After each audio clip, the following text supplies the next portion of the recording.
Welcome, everyone. I'd like to call this regular meeting of the South Orange Board of Trustees to order on today, February 27th at 7:30 p.m. Could we have a roll call, please? Yes, thank you. Trustee Bauer? Here. Trustee Goldberg? Here. Trustee Gould? Here. Trustee Levinson? Here. Trustee Rosner? Here. And President Torpy. Here. Trustee Davis Ford will be arriving a little later this evening.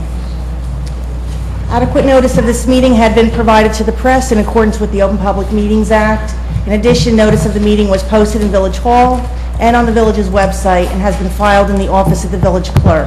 Official action may be taken at tonight's meeting. Thank you. Before we get started, we have just one announcement tonight, which is the Recreation and Cultural Affairs ID badges are now available. You can go to the Baird Center to do so. The membership fee is $30 per person up until May 15th, and that will increase after May 15th, so definitely encourage people to go out and try and get them sooner rather than later. And you can do so again at Baird with 2 proofs of residency, and you can find out a little more information about that at thebaird.org. It'd be worth having a reminder too about the budget workshop on Wednesday at Sure. 8 o'clock. There is a budget workshop on Wednesday at 8 p.m. here in Village Hall. Thank you. Before we get any further, we have a special proclamation this evening, which I'll read aloud for the recipient and for our audience. We have a proclamation tonight recognizing Deputy Clerk Sherry Golden for being a living organ donor participant in the St. Barnabas Medical Center's Renal and Pancreas Transplant Program's Living Donor Paired Exchange Program. Whereas Sherry Golden is a dedicated and valuable village employee, currently serving as a Deputy Clerk and Deputy Registrar in the Village Clerk's office. And whereas Sherry's husband, Derek Golden, a police officer with the City of Newark, was in need of a life-saving kidney transplant operation. And whereas the St. Barnabas Medical Center's Renal and Pancreas Transplant Program's Living Donor Paired Exchange Program allows patients who have a willing but incompatible donor the option of joining an exchange registry to be matched with donor recipient pairs in the same situation. And whereas by becoming a living organ donor in St. Barnabas's Paired Exchange Program, Sherry compassionately and unselfishly donated one of her kidneys to help another family, and doing so was able to help her beloved husband receive a kidney from another compatible living donor in the same program. And whereas today Sherry is back to full health and Derek is recovering from a successful kidney transplant operation. Now therefore, on behalf of the Board of Trustees, village employee, I, Alex Torpy, village president of the Township of South Orange Village, do hereby express our sincerest best wishes to Sherry and Derek for a full post-surgery recovery, and further recognize Sherry Golden for her remarkable sacrifice, truly deserving the respect of all of our community citizens. And be it further recognized that Sherry Golden's selfless actions should be an inspiration to those citizens who are able to donate healthy organs to do so in the hope of saving another life.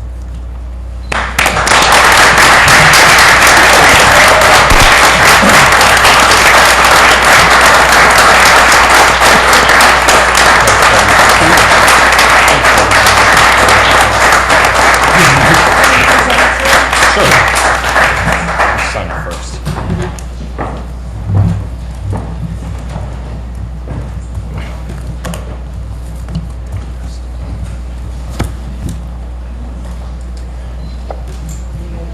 Thank you. No speech. Never turn that down.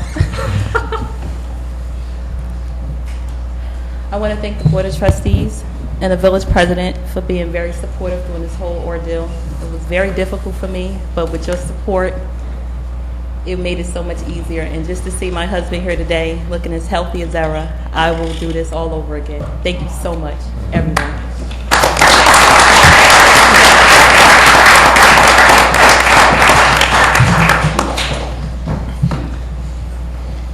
We have a couple presentations this evening. To get started, we have the Villager of the Month presentation. So if someone from the Community Relations Committee want to come on up. Thank you. Tonight, on behalf of the Village of South Orange, the Community Relations Committee recognizes the contributions of Villager Bradley Takahashi by honoring him as the Villager of the Month. Although we call this recognition the Villager, not the Citizen of the Month, Brad's citizenship or his response to his membership in our community, is remarkable for its depth, breadth, and sense of irrepressible commitment. Brad and his wife Jennifer have lived in the community since 1984, when they moved first to Maplewood and then to South Orange in 1989, always in the Clinton School District, he's quick to point out. As Robin Patrick has written so well in The Gaslight, the Takahashi's musical lives have enlivened our communities. Brad plays the saxophone. Their band, Emotional Rex, has performed not only at multiple block parties and the annual Halloween party at the Maplewood Women's Club, but they're also staples at the annual Battle of the Bands, which has raised funds for the Food Bank of New Jersey and Newark Habitat for Humanity. Bradley's infectious spirit of citizenship has been on display in many other arenas as the community as well as the musical one. He's worked on Project Greenway, raising funds for the Rawway River restoration, and served on the board of the South Orange Maplewood Adult School. For 3 years, he conducted the Community Corner broadcast on the local TV station based at Columbia High School. Bradley interviewed people with interesting stories, including the animal control officers. He claims it was just a way for him to talk to more people. As one of the charter members of the touring committee of the Community Coalition on Race, Bradley has given more tours since 1997 than any other member. As one who's accompanied him on many tours, often in his van before we used the town's jitneys, I can personally attest to his ability to convey the message of these communities with grace and humor to people who knew nothing about us. A number of these tourists subsequently bought homes in our community and occasionally run into Brad and remind him that his tour is what made them want to move here. In spite of his self-deprecating sense of humor and reluctance to acknowledge his contributions, it is public knowledge that Bradley is the owner of a commercial property in South Orange, which houses, among other tenants, Stoney's Burgers. This citizen landlord hasn't raised the rents in 5 years. Brad's residential real estate story, his residential real estate story is even more interesting. After some years in their first house in South Orange, he and Jennifer bought the house next door and rented and later sold their first house to friends and fellow musicians. Now, 18 years later, in preparation for a move to Portland, Oregon, the Takahashis are purchasing their first house back as a home base in South Orange. And their next door neighbors are buying their house. Got that straight? It's a little confusing. Brad joins his wife Jennifer, a fine arts painter as well as a musician, as a Villager of the Month honoree. Jennifer was part of a group from the Baird Community Arts Center, which was recognized some years ago. As they leave for a new life in Portland, South Orange is proud to recognize their contributions to and their responses to our community, and are grateful that their roots in South Orange will remain, both in their new house and in the property on Sloane Street, not to mention their 2 now young adult children who live in the area. And although we will miss running into Brad quite so often, we are honored to name him Villager of the Month and thank him for all he's done as a citizen of our village, as he's contributed to our community in so many ways. Congratulations.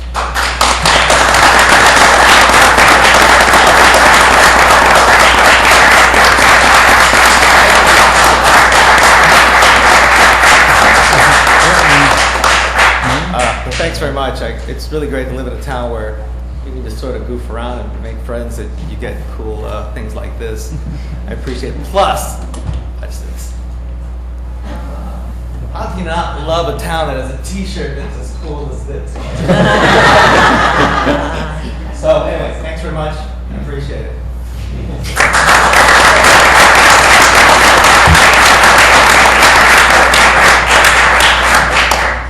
Thank you, and thank you to the Community Relations Committee as well. Next up, we have Main Street South Orange.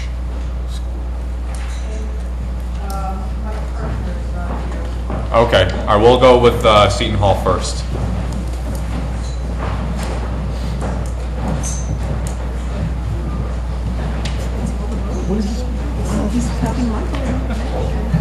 All right, let's be clear who is the original here. It's a winter thing. Is you and Michael together? You can afford razors with these taxes. Are you kidding me? Good evening, how are you? I'm Adam Lerner from Seton Hall University here with my monthly update. We have some exciting things coming up in March for, we hope the entire community will come out for. The first thing that we have is the Poetry in the Round by Carolyn Forte. She's a renowned poet. She will be here on Thursday, March 22nd at 7 p.m. in the Chancellor Suite of the University Center. We do a Poetry in the Round as part of our Arts Council events. We always welcome the community. We hope you can make it. We bring up some top authors, poets, musicians, so it's a great time to come up. The second thing I have is on Saturday, March 24th, is our graduate open house. If you're interested in continuing your education, we hope you kind of make it out. We have a lot of great graduate programs that we offer at Seton Hall. We offer certificates and just continuing education. So if you are interested, we welcome you to come up to campus and check out the graduate open house.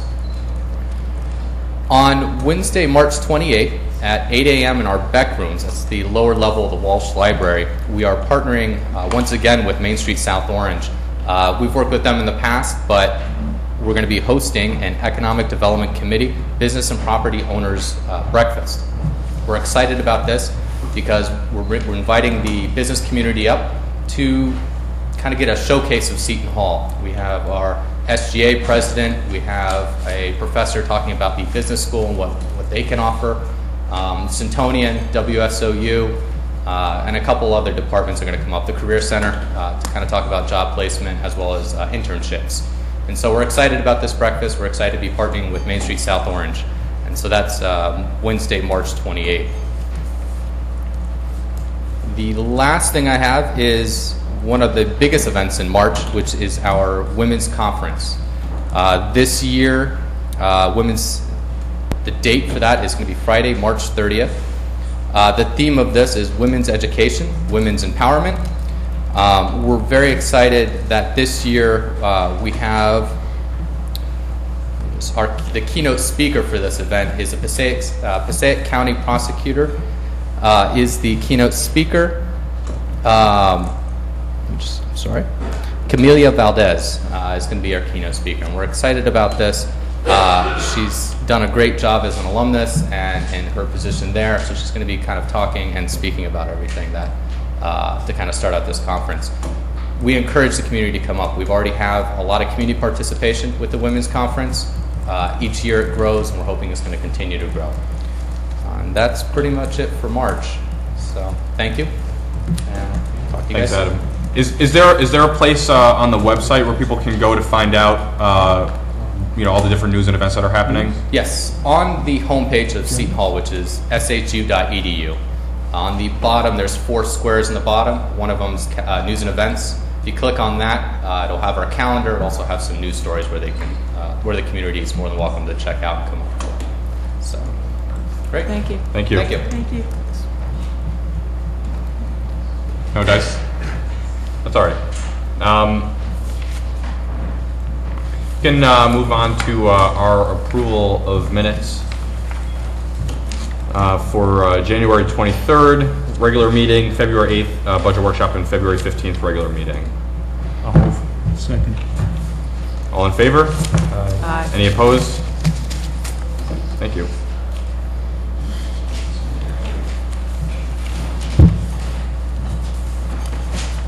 Okay, so we have an ordinance on second reading and public hearing this evening.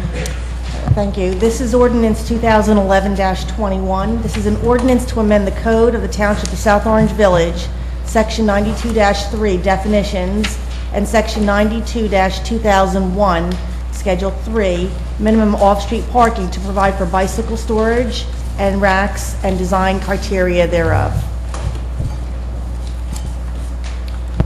Mr. President, I would like to recommend, and the clerk will tell me how to do that best, that the ordinance in our packet, 2011-21, that was commented on, and changes proposed by the planning board be the ordinance that we are going to introduce on first reading, as opposed to the one that we introduced last time on first reading, prior to having the planning board's feedback. So you're saying you want to strike it and then reintroduce it on first reading? Is that what you're Correct. saying? Correct. And if I can take a minute to just explain what those clarifications are. Sure. Oh, wait a minute. Is the one in the packet, does that include all of the changes? Yes. I guess it does. Yes, Okay. it does. Okay, good. That's good. So the one in the packet has already incorporated the track changes version. So shall I make a motion to strike it and to introduce this, or do they have to be two separate actions? I defer to council. Yeah, I would strike it as initially introduced and reintroduce it now in its changed form. Okay, the question was, do I We have have to to make move that it into two motions? Yeah. I would do that. Okay, Yeah. fine. Motion to Move. strike. Second. Can we take a voice vote for that? Yeah, just give me one moment. No, I think we should take a roll call Okay. vote on the ordinance. Trustee Bauer? Yes. Trustee Goldberg? Yes. Trustee Gould? Yes. Trustee Levinson? Yes. And Trustee Rosner? Yes. Okay, so the motion to strike did pass. Carries. A motion to introduce on first reading, or the substituted ordinance 2011-21, which is in our packet and I assume published as part of the agenda, which includes the comments and clarifications from the planning board. Actually, Ginny, could we just take a moment? I know you have a motion on the table. I apologize. Could you just take a moment to explain what this is, what the requirements are? I don't know if you want to do it or if council wants to do it, and where this came from. Because I know that was ultimately my problem last time. I just never. We had talked about this at planning and zoning. We recommended against it, and then it suddenly materialized again. And reading through this, I'm trying to understand the impact this would have on a developer, either a forthcoming developer or even a plan that's on the table. And I want to understand what the implications are. Sure. Can I have a second and then we'll have discussion on the motion? Sure, second. Thank you. This is really part of probably many steps that will come before the board that are incremental in nature in order to carry out the bicycle and pedestrian element of the circulation element of the master plan. The village has adopted that as a goal, as well as in other places, to promote bicycling as a way to get around rather than just for recreational purposes, for actual utilitarian transportation purposes, that is commute to the train station, commute to work, commute to shop, whatever. And you need to have a place to tie up your bicycle. That also includes people who live downtown as well as people who live in the sort of outer, more suburban places. And there was nothing on our ordinance, unlike most of the cities and larger townships that have really, I would say over the last 20 years, not even 10 years, really promoted bicycle use. We looked at a number of them. Apparently there was an entirely independent look, unbeknownst to me, at the Planning Board Ordinance Committee. We looked at Philadelphia, we looked at Denver, we looked at a few cities. Steve did most of the research on this, to incorporate basically storage of bicycles so that you didn't have to worry. If you go into a nice building like, for instance, the Avenue, one of the reasons that the genesis for this is that you can't carry your bicycle or even wheel your bicycle into the elevators to take them to upper floors or along the hallways they need, because they tend to scratch things and run into people. So there has to be storage set aside. In a lot of older buildings, that's not true. This doesn't require any developer to change an older building. It's only a substantial rehabilitation, I think, which is defined by the BOCA code, not just our code, and for new apartments. And I did test this out when the developer for the former Bifas came, and they had no problem with this whatsoever. Would they be subject to this, even though they haven't constructed, but they have their approvals already? They would not be subject to it, but they agreed voluntarily to comply with it. That's what I mean when I say I tested it out on them. So basically, you know, we're within range of a place like South Orange, where we say 1 for every 3 dwelling units. The multifamily apartments, and we modified it at the planning board to include mixed-use buildings, which really is what we build around here nowadays. And just to go back, when we talk about storage, right, we're not talking about, I know racks are part of this, but that's not, we're talking about like a closet, like a room you can open that's locked, right, Yeah. a room. They generally do it in one of 3 ways. They either put it in the parking deck, and if it's inside the parking deck, it's usually a cage. So it's sort of like a room, but you can see into it, and it's literally just chained off. Or they often put it in the basement. So Bifas doesn't have a basement because of the water table, but they'll often put it in the basement. And the third thing is they'll have, like, down at the end of the hall, a storage room. That's where people keep their Christmas trees, they keep their bicycle, they keep the things that they need to have handy. You don't want to keep buying them, but they don't use very often. But they want to have, and they're not going to, you know, toss out. So in that way, you know, if people want to go for a ride, go to the reservation, whatever they want to do, they have their bicycle there. So I'm still a little confused. So you're requiring the bicycle storage within the building, but the exterior of the building, is there a requirement for racks in the exterior as well, or is that a combination of the two? There's a requirement for guests, which is to accommodate guests. So if somebody bikes up to the building, they have a place to put their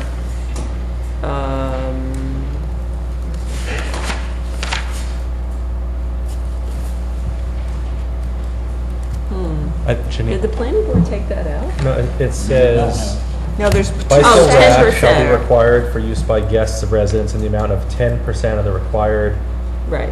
amount of residents' bicycle storage Right. spaces. So let's say there were 70 apartments, you'd have places for 7 racks, so you'd probably have 4 racks like out front, which there are going to be, for instance, at Bifas, racks out front, because 2 bikes go on a rack of the inverted U shape, so it's just, you know, you probably haven't really noticed, but there's, you know, 3 or 4 racks in front of most buildings in town now, you know, and plenty more at places like the pool and so forth. So that'll be fairly unobtrusive. and that's fairly flexible. Oh, totally More or less, flexible, okay. yeah, because it's just for guests. It's just, it's so they don't have, you know, I was gonna take a picture the other day, I forget what the location now, but I came into town one time, and, you know, there's just, you know, there was a fence someplace right here in downtown, and somebody's got their bike tied to it. You know, it looks crummy, it's gonna be subject to being stolen, and, you know, so it's to avoid that kind of thing. And of course, the one underlying factor that I've had concern about is, what's your sense of a developer saying, well, by allocating this space, I can now build one less unit, and as a result, I now need a bigger pilot or a bigger tax abatement, or, you know, and it's going to cost the village by doing this. What the developer is going to say if he goes there, and I'm going to be surprised if this is a negotiating point for any developer, they have bigger fish to fry than the bicycle rack, is they're going to say, can I have one less parking space? Because a parking space is generally 10 by 20. Could be a little more crunched if it's a compact, but generally it's 10 by 20, and you can fit an awful lot of bikes in a 10 by 20, including in the other type, not the U shape, but the other type that we specifically mentioned in here.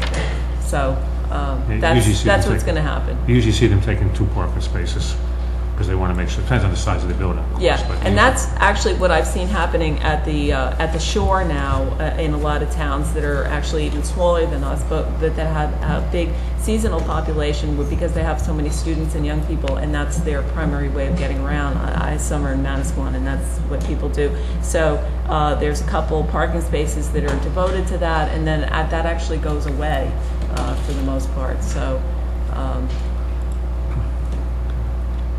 It just seems like a good idea to regularize what people are doing with their bicycles so they don't start being tied up all over the place. I don't really have a problem with it. I just don't see there's a big need in South Orange for it, but, you know, I think most of the developers who build here are going to be perfectly willing to put them in, but I don't see, you know, it's not like we're going to be building apartment buildings or mixed use up the hill where there's going to be no use for it the same way that it is downtown. But having guest parking for people who want it, I don't think it has any impact on it whatsoever. I don't see it as a problem with it either. I didn't know that we need an ordinance for it. Well, people won't do it if we don't have an ordinance. Right. Okay, if there's no more discussion, we did have the motion seconded, so could we have a roll call vote? Thank you. Trustee Bauer, Yes? Trustee Goldberg, Yes. Trustee Gould. Yes. Trustee Levinson. Yes. And Trustee Rosner. Yes. So the ordinance has been introduced. Thank you, Janine. You persuaded me. Thank you, everyone. Okay, we have one other ordinance on first reading tonight. Thank you. This is ordinance 2012-1, an ordinance establishing a special improvement district within the Township of South Orange Village and creating a district management corporation. This ordinance is being reintroduced. Thank you. This is the second first reading of this ordinance. The village administrator sent out a very helpful a memo about this. Maybe you wanted to speak to a couple points of why this is being reintroduced? Yeah, there was a couple things in the language we were cleaning up, but more importantly, the exhibits in the list. The original exhibit did not identify every property within the district. It only identified those properties that would be subject to assessment, and per the statute needed to identify every property in the district. We also then took the opportunity to incorporate an official map of the district, which should be helpful. And then the others were just cleaning up some of the language, but substantively it hasn't changed in terms of what it accomplishes. It just cleans up some of the language. Thank you. Procedurally, do we need to strike the first one, the ordinance that was passed last time on first reading? No, you don't, because we never put a public notice in the newspaper, so it never got advertised. So it ended up dying. Okay. Thank you. I'll move. Second. We have a roll call vote, please. Thank you. Trustee Bauer, Yes. Trustee Trustee Goldberg, Yes. Trustee Gould, Yes. Trustee Levinson. Yes. Trustee Rosner. Yes. So the ordinance has been reintroduced. I do have a comment before we go to second reading, that is there a structure or procedure of how we're going to move forward once the SID is passed? What are the procedural steps? Forming who's going to handle the 401c3 corporation? Yeah, hang on just a moment. I think we should announce again the publication and the hearing date, excuse me, Well, we need the, Oh, yeah, yeah. on the new. Please add the other ordinance in there as well. 2011-21 will be for the March 27th meeting. What's the ordinance? Put down The That's bicycle 12. ordinance. That's The 26. both of them will be March heard. 26th. March 26th, thank you. But you The said, SID and the bicycle rack ordinance will both hearings will be on the same date, the 27th of March. No. The SID, we're holding on the 12th. We're maintaining the Excuse me, date. I'm sorry. The SID ordinance, the second reading is March 12th. Correct. The bicycle ordinance, the second reading is March 26th. correct. I'll set it down. I was just asking what the numbers are. It's 21 and 01. 2012-01 is the SID ordinance, but I don't know what Well, if we reintroduce, You argue with it, should one become 2012 too? yeah. Or are you going to hang on to the 2011 Right. number? I think we should I think we should go into 2012-02 for the bicycle ordinance. Okay, all right, fine. I move that ordinance 2012-01 be set down for a second reading and final passage at the March 12th meeting of the Board of Trustees, and the public hearing be held at that time, and that the village clerk be authorized to take the necessary action regarding public notice of such hearing. I further move the ordinance number 2012-02 be set down for second reading and final passage at the March 26th meeting of the Board of Trustees, and the public hearing be held at that time, and the village clerk be authorized to take the necessary action regarding public notice of such hearing. I second. Second? All in favor? Aye. Any opposed? Thank you. So I guess I want to answer Howard's question. Yeah, so the question was procedurally, how do we move forward with the It's addressed in the ordinance. Well, I think my understanding is if it were to pass on second reading on March 12th, we would then solicit applicants who would want to participate and be members of the board. And then we, as a board, would then appoint. Are we going to? No, there's another step. There's another step that's addressed in the ordinance, and that is, I was directed in the ordinance to sit with Main Street to approach them to see if that entity could be adapted to address this issue. You are correct. Following that would be then the appointment of those individuals. But the first step is to see whether or not Main Street can be adapted to that purpose. Yeah, what my question was, who was going to take the lead for going out and soliciting members for that? That's up to the board. I mean, I thought the deadline for the gaslight has just passed, and the gaslight that we published in March. So the next gaslight doesn't get published until May, so that may not be the best way. Put on the website. We could obviously talk about it here. However, we normally solicit, for volunteers and Are we such. going to do it by a subcommittee or? We should set this down for the, either after the public hearing, if we have any business part of the meeting, or the next meeting to work all that Discuss, out. yeah. Yeah. And for action, not Please. just discussion. Okay. Before we get to public comments, would Main Street like to do their presentation?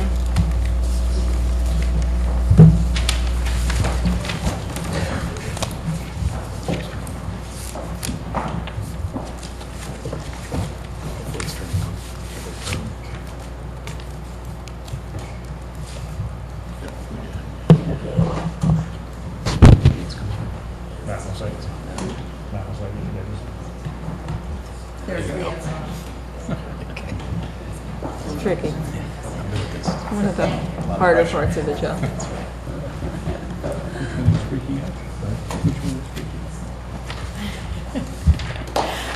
Thank you once again for having us. It has been a busy 6 months. It's been a while since we've been here, so we're pleased to present the last 2 quarters of all of the great things that we've been doing. Carol and I are going to do this in tandem, and thank you again for letting us stall this evening.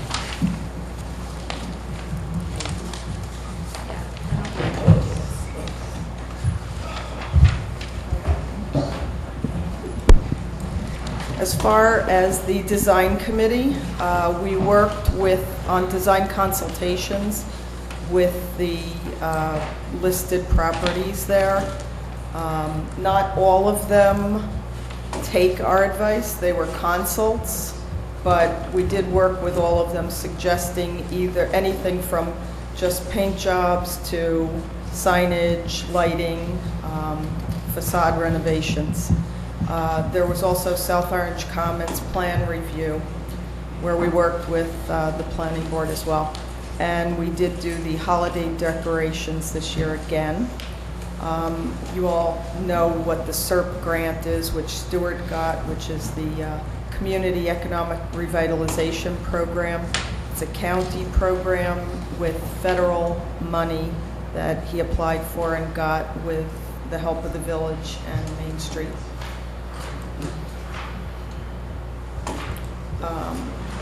We are also continuing to run the Fronts Matching Grant Program. During that time period, we completed Verizon, and we are working with Indulgence Day Spa on South Orange Ave. The plans in 2012 include continuing the Fronts program, the New Jersey Trestle project that we showed you a few weeks ago, continuing with the Design Excellence Awards to honor people that maintain and do good design in their businesses. And we are initiating a new program. It's called We Do Windows, and that includes one free window cleaning and just what you see here, design and installation of displays, consults on lighting, and we haven't introduced this yet. We are currently starting with just one business, which is South Orange Frame Shop, because we want to try to estimate accurately how long each business is going to take us. So we have 2 people working on that right now.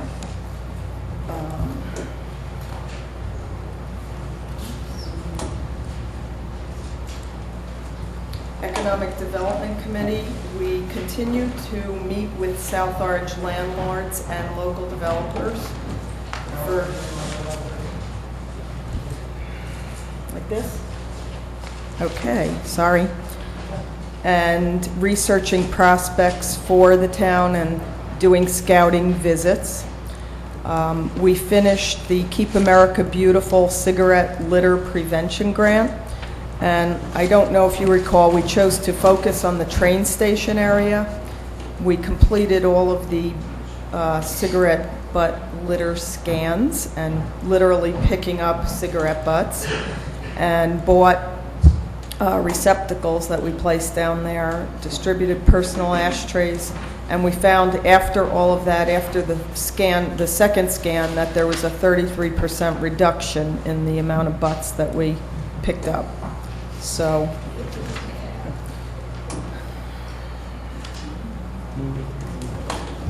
and as far as new businesses, these are new businesses that opened during those 6 months. And business retention, we've done very well keeping people here. Those businesses stayed or moved or stayed within South Orange.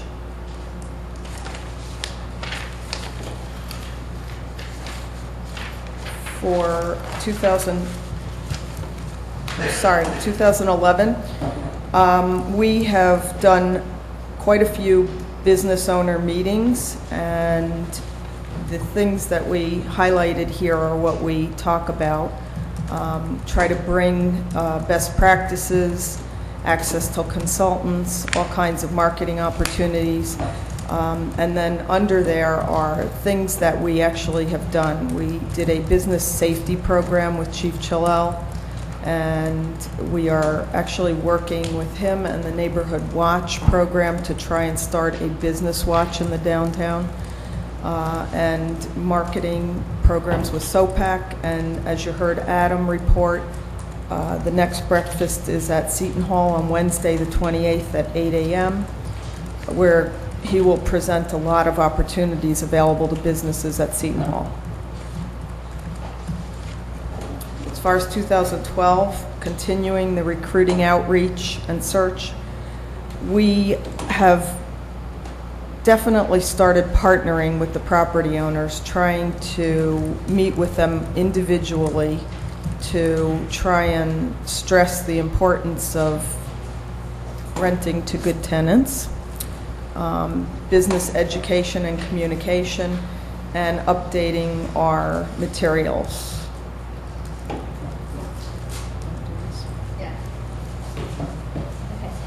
So the organization committee, hard at work doing what they do.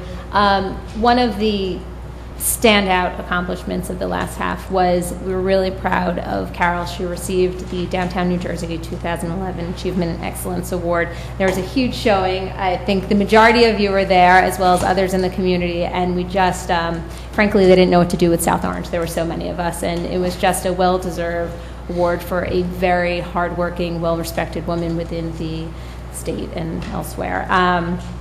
And then, let's see what we got. I can't even read.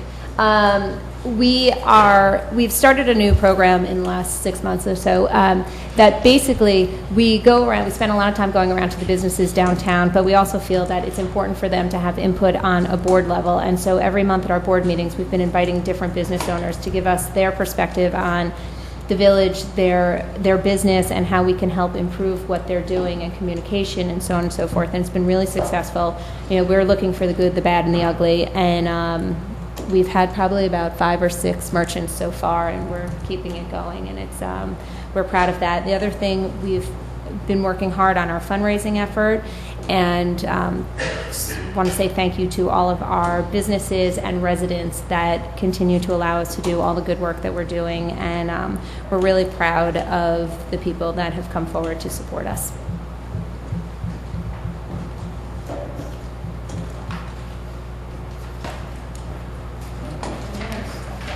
Okay. I think you know that we also applied for and received a branding grant, which are $20,000 worth of branding services for the downtown district and the Main Street organization.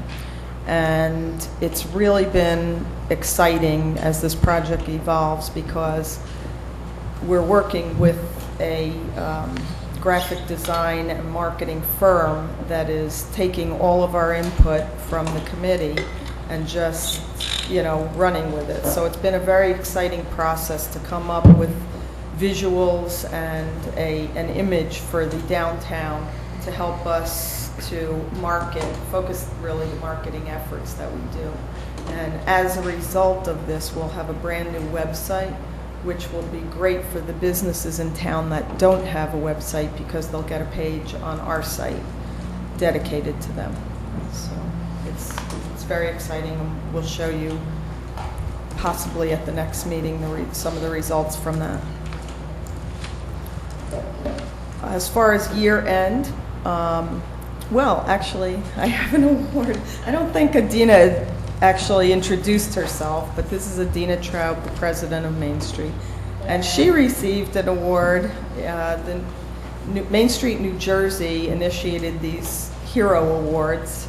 And Adina, I actually nominated Adina because she has given... awkward that we're doing this for each other, so thanks for humoring us.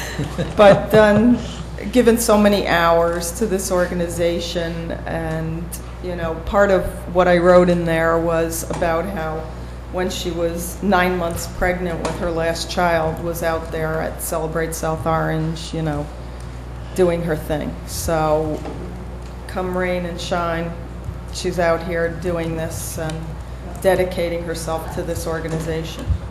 As far as our accreditation stats with Main Street, New Jersey, we have to do these quarterly, and this is the yearly volunteer hours and statistics. The volunteer hours are, in my estimation, conservative value per hour dollar amounts. The standard hours for regular volunteers are based at $20 an hour. Professional hours are based at $50 an hour. We have a lot of professional people that volunteer with this organization, and I know that most professionals, like the architects and the planners and the design people, get way more than $50 an hour in real life. So these are pretty conservative estimates, but the totals were 9,360 standard hours and over 1,500 professional hours. And the numbers of the public and private reinvestment, those include property purchases, facade renovations, restorations, building rehab and construction, and other improvements. So in 2012, the org committee is going to continue volunteer recruitment and board expansion and the completion of the branding program. So the promotions committee, so we did a Seton Hall Welcome Back event that many of you were at this year. It was phenomenal for many reasons. One of the most important, the weather was spectacular, and if we could get that for every event we do, it would be golden. The students loved it, the merchants that participated in it loved it, and it is something we are continuing to do, we hope to do in the future. It was great. Promotions committee also, we kept we feel like now we're in a place that we know what we're doing, the events that we do work, those that didn't work, we no longer do them. So you're obviously seeing the same events year after year because they're successful, and we are forever grateful to the merchants that are helping us sponsor this. The Halloween Bash is fantastic. I'm not even going to go through them. We're just next. Holiday Open House. again, was great. I just want to point out that that little crying kid's name is Benjamin Moser, and we were trying to get it on as many things as possible because it's hilarious. We continue to expand this as we will every year. It's really, our events, we're really proud of the fact now that they've become, there's so many stakeholders that are involved in them, between the village, the different organizations, the merchants, as well as, that's at the firehouse, and it's just, and who's the, oh, we won't even go into that. And you picked a kid crying to be on Santa Claus. Yeah, it's a great picture, how can we not? Keep going. What do we have here? And then the Bring Your Valentine downtown, a big thank you to the parking authority, because they did free parking all day as an incentive to bring folks downtown. And we had many merchants that were participating, as well as restaurants. It's always a popular one.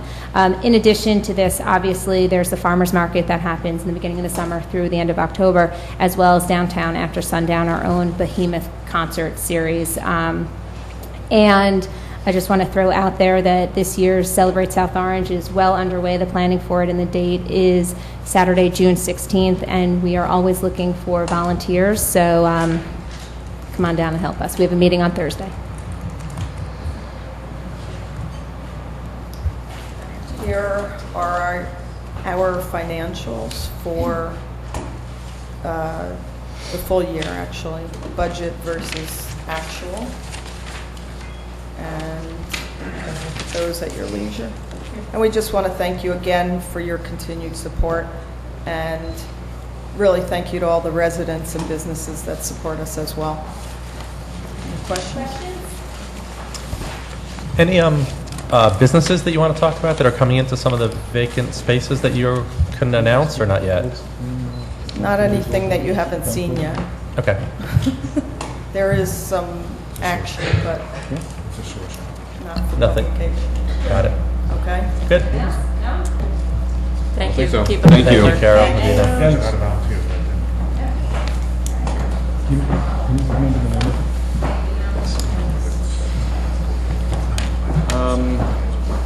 there. Is this sign-up sheet back there? Somebody? Janine Salsky.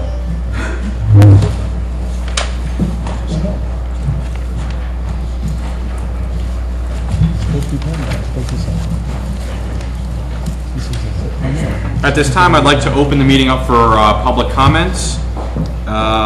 When you get to the podium, if you could just say your name and address, please. And Amy is first. Hi, Amy Don, South Orange, 521 Center Street, 17-year resident and counting. I am speaking about the charter review, which is going to be discussed shortly. And that is in reference to the election that was non-binding on November 8th. And I'm speaking in regard to the one question, or I guess maybe it actually was at two, should the Village of South Orange change the title from Village President and Village Trustee and Board of Trustees to Mayor, Council Member, and Town Council. And I want to remind the trustees that only 2,471 of approximately 16,000 residents voted in that non-binding referendum. I have a document here from 1943. This is the Village of South Orange, New Jersey, a study of municipal service and finance. It was conducted by the Princeton Surveys, and the village from time to time has conducted these kinds of surveys, and I think you've done a lot in recent years to plan for the future of South Orange. And on the inside of this cover, I want to note that under form of government, it says a village incorporated by special legislative charter approved by popular referendum on May 4th, 1869, as revised and amended by an act of April 4th, 1872, and supplemented by act of 1873 and 1875. At present, which was, of course was 1943, the village is the only local government of its kind in New Jersey. In the foreword to this document, which I recommend that you read because it has a lot of very interesting topics that actually still relate today, including school funding issues and how to share resources between Maplewood and South Orange. There's a forward here by Spencer Miller Jr., who was village president and son of Spencer Miller, who was a famous village resident who was involved with the development of Standard Time. And the forward of this 1943 document indicates, if Socrates, the foremost philosopher of ancient Greece, could visit South Orange in 1943, he would find our world transformed by science and the machine. Yet he would find many things in our village which would remind him of our debt to Greek civilization, such as traces of Greek art and architecture in our homes and buildings.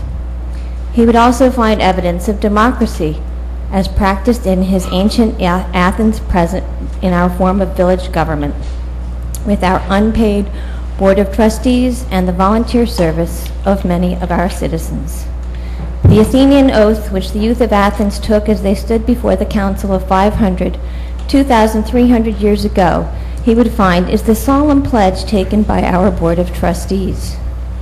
Today, most of all, he would find that we honor by use the truth of one of his sayings, namely, that, quote, the unexamined life is not worth living, unquote.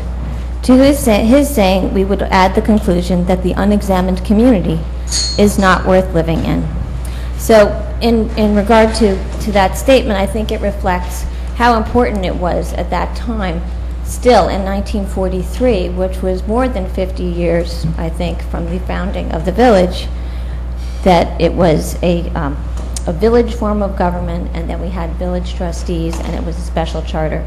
And today, we are still one of only 11 communities that is formed by special charter in the state of New Jersey. So South Orange is different because we are a different form of government that is unique. And South Orange, in addition, is a special and unique community in many ways. Part of our uniqueness is that in the total of, as I said, we have only 11 communities that has a special charter, and that's out of 566 in the state of New Jersey. Furthermore, our special charter is based on the village form of government, and having a mayor and council was clearly not the intent of the founders and builders of South Orange, who could have chosen those titles from the beginning. In contrast, the founders and builders specifically chose a nonpartisan village system with all of its unique ingredients. I urge you, as village president and trustees, to take a long, hard look as to why you wish to change titles that have a long-standing history in South Orange, which is rooted in the fact that we were formed as a village, not as a town or city. In addition, there are additional questions and possible risks which you should also consider as a board. For example, since when has there been an ongoing confusion about who governs South Orange? I think all of you know who you are. I think that you know your titles, and it's not too difficult to explain who you are if someone doesn't understand that title. And is it difficult to do that? No, it takes 2 seconds further. Perhaps most importantly, by making this change, are you also opening the door for a future board, not yourself, to move South Orange to a partisan system? This move would be antithetical to the structure on which our village government was founded. In addition, do the nearly 13,600 residents who did not vote on this referendum in November understand the historical significance? Furthermore, do the few people who did vote understand the historical significance? Bottom line, is this title change really just a matter of convenience for you? Okay? In summary, I think for over 140 years, our village has followed its special charter as amended from time to time, identifying its governing body as a board of trustees with a village president and village trustees. Changing those titles would be changing an important and unique part of village history, as well as the intent of its founders and builders. And as village trustees, we elect you to represent our residents and to govern our community, and you follow in the illustrious footsteps of many generations of past village presidents and trustees. And additionally, you are stewards of our village history. Please think of and value your titles as a significant and integral part of that village history, and I urge you to respect and retain them. Thank you. Thank you. Thank you. Naoma?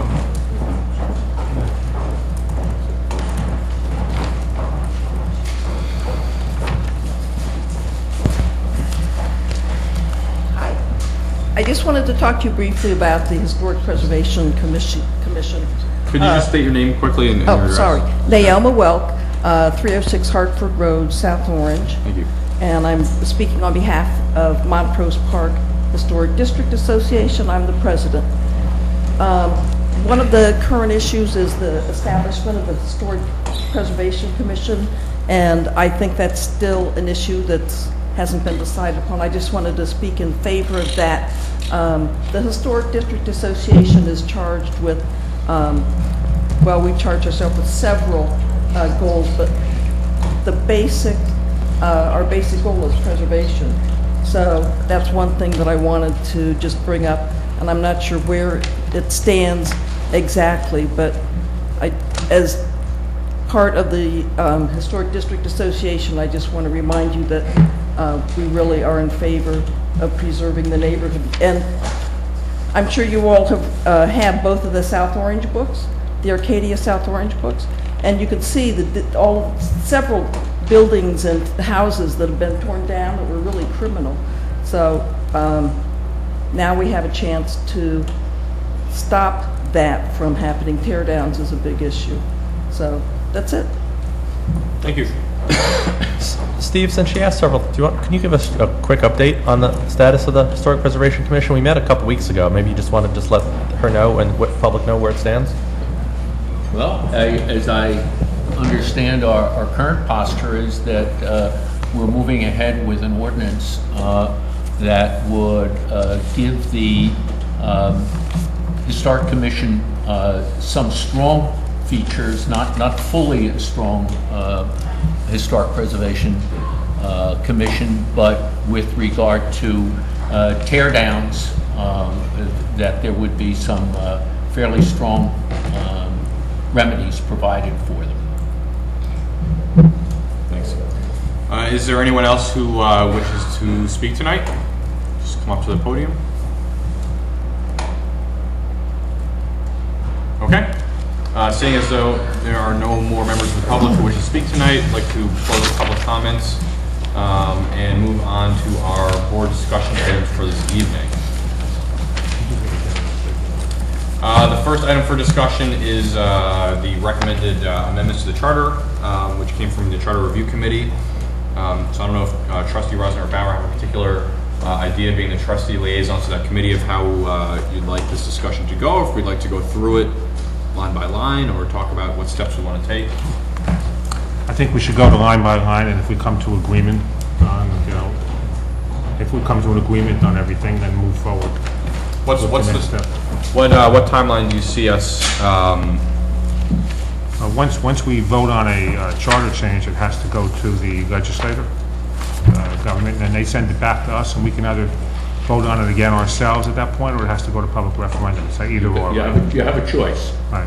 So we could have this done, depending on how fast that they move in Trenton, which means unlikely that we really be done this year, but we could have it done in time for 2013, I think.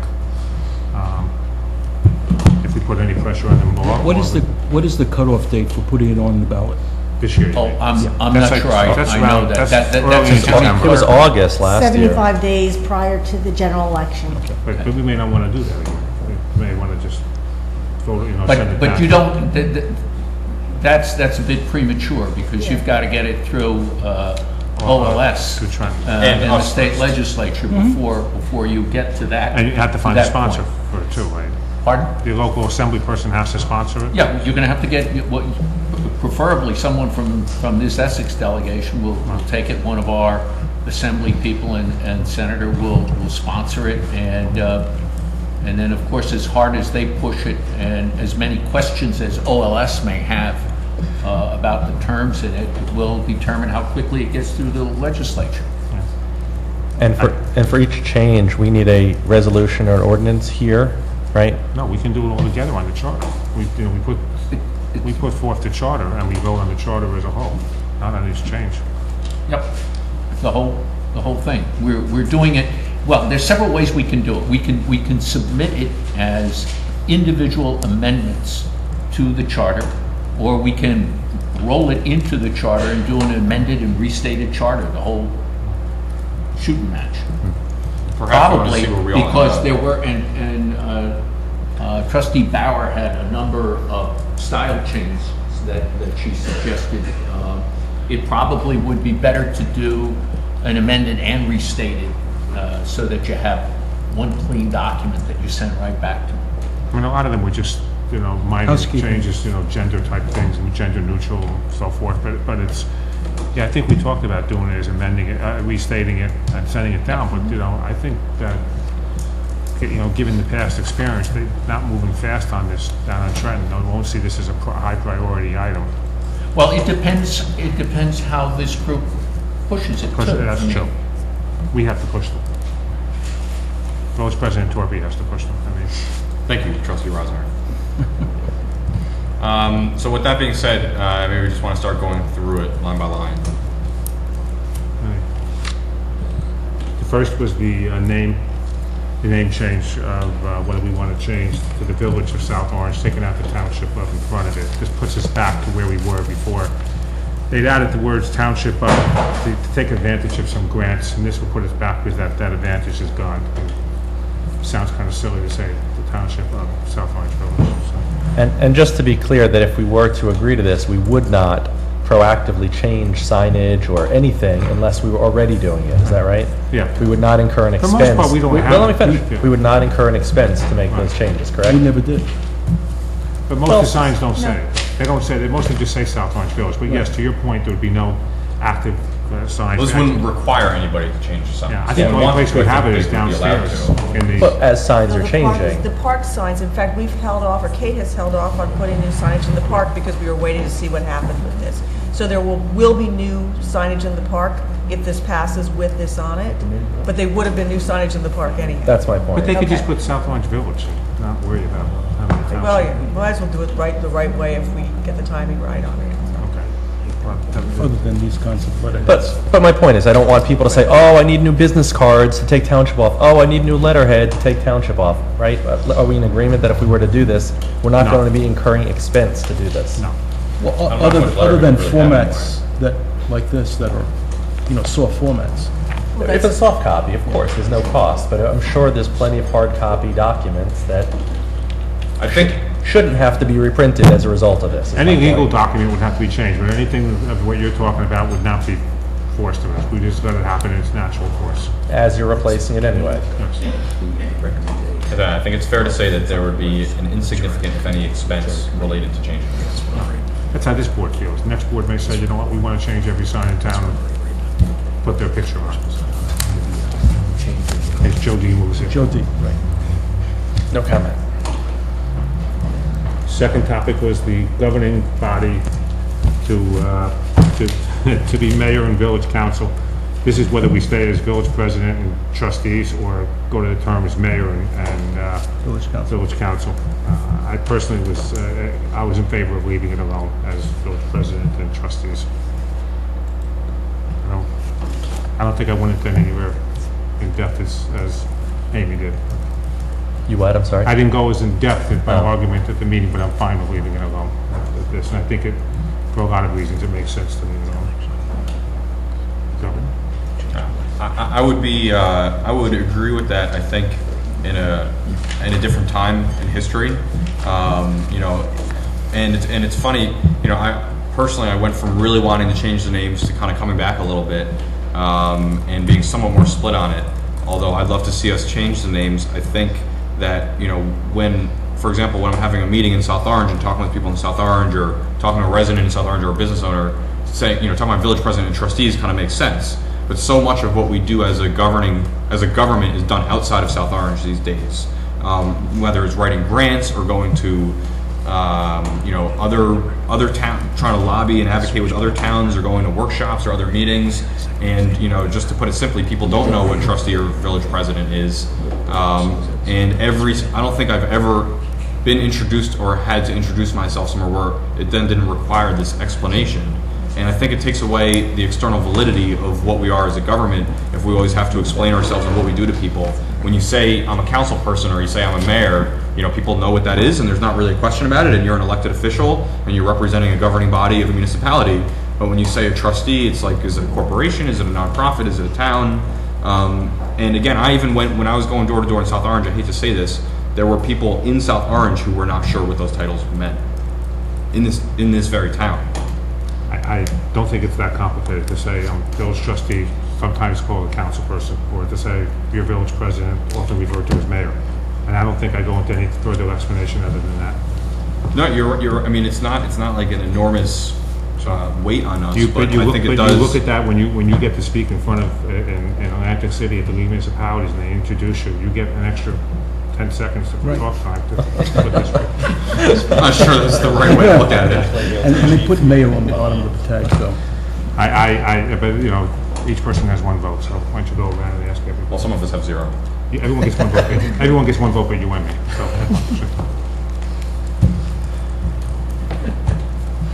And therein lies the problem. I'm very much in favor of mayor and village council. The only compromise that I could see, because I really have thought about this long and hard, and I think Amy is right. I think we're doing this for our own convenience.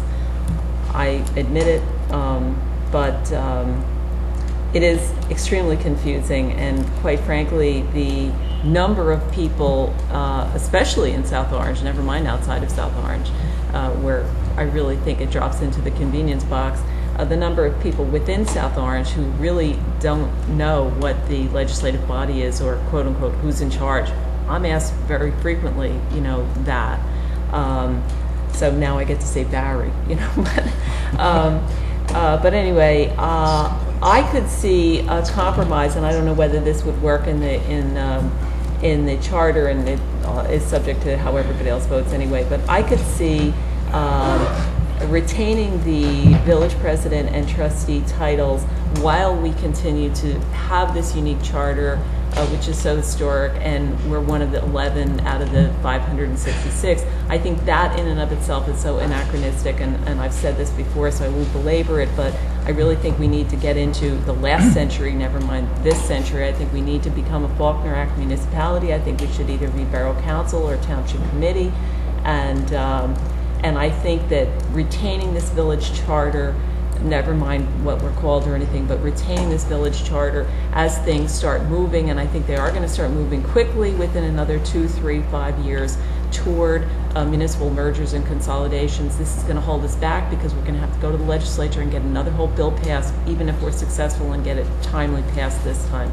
So I could see a compromise where, as long as we have this charter, it stays village president and trustees, but prepares for a future merger or consolidation. If it never happens, then it's moot, but if it does happen, that it's already, been passed by the legislature, voted on by the voters if we decide to go to referendum after the bill passes. And I think that's at least a forward-looking way of dealing with this that would satisfy my concerns that this is anachronistic and holds us back. I mean, obviously, if we go to a new charter, I mean, I think a lot of things get put on the table, so I don't really have a problem with the way you're expressing that, Janine. I mean, my original thought was I agree with Mark on this, and with what a lot of what Amy said. I just think it's part of what makes us unique. It's part of our tradition. It's part of our character. It's what makes South Orange, South Orange.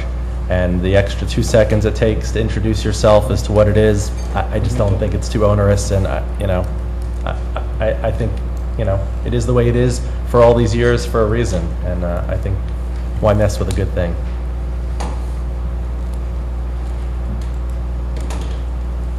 We're looking at you. You're looking at me? Well, you're next. You're next to them. Oh, I'm next in line? I could go either way on it. It is really confusing when you introduce yourself to people and you have to unwind and explain. I know Amy thinks it takes a minute, but it's confusing, and it's consistently confusing, and it happens all the time. That being said, if we want to keep it historic, I'm fine with that as well. I'll go with whatever the majority wants to do on this one. Trustee Rose. Yeah, I wholeheartedly agree with Amy and her characterization of what the town is about and our historic past. I would keep it the way it is, given our current charter. I know where Deborah stands, so it's a good thing she's not here. So we'll go on to the next one. So let me just be clear, when, at some point, and I don't know if we're even gonna get through all these different things, because I've got like a couple dozen comments past the first 6 major changes. But I imagine that we will then we will all get distributed a copy with all of the things that we're kind of consensus agreeing to tonight in it for consideration? Right. Okay. Speak on the timeline. The next one is compensation for elected officials. If I remember right, it was $2,400 for the village president. If we change it to mayor, you wouldn't get anything. $1,800 for the trustees. What did he say? And $1,800 for the trustees. And I had said that I was against compensation years ago. My problem is I think that this is more of a stipend. The number's low enough that it keeps it to just what we're looking to cover. We've never had a system in this village for reimbursement of expenses, which to me is the problem. It's always been argued that you can reimburse for expenses, but there are some expenses that fall into a so-called gray area. The political events that if you don't go to, and we're all here, none of it, and South Orange is always underrepresented at these events, and the argument is we don't get paid, most other towns do get paid, and those people, those important state senators and Essex County executive says if you're not there, if you don't show up to ask, you can't have it. And hopefully this would increase participation and so forth and so on. That was my argument for it. I'm not really, it doesn't really impact me because it's only for future people. So for those who say we're giving ourselves a pay raise, it's also a false statement. You're giving future people an incentive or make it less expensive for them to be on the board. The number's not big enough to be a budget booster. Janine? I'm against it. I am absolutely against it. Which one point, Mark, you made, if you don't show up, you don't get it. I mean, I would sort of counter that with, looking at Maplewood, for example. They do have a small stipend, and I don't think historically Maplewood has gotten any more financial benefit than we have. So I think that's... I'm not sure they've been showing up then. Well, they're getting a stipend, and just because you get a stipend doesn't mean you're going to show up either. That's fair. Yeah. So I'm absolutely 100% opposed to that. Again, it goes back, it's tradition too, to the point of what I said before. Nancy? I spoke out for it before the vote, and now that I saw the vote was so close, and noting what our budget has been looking like, I'm reversing myself, and will be voting against it. Howard? I as well am against it, but to Mark's comment about representation at the various events, I consider that pay to play, and I totally am against doing that. We're not paying them anything. Yeah, we're paying them for attending. But I'd like to say, I don't see this at all having anything to do with political events or anything like that. I think it's a serious shame that we don't compensate people to a certain degree in this form of government, and I think it's a classist policy that's not explicit but certainly implicit. It's basically if you don't make enough money to incur government expenses, you can't be on this governing body.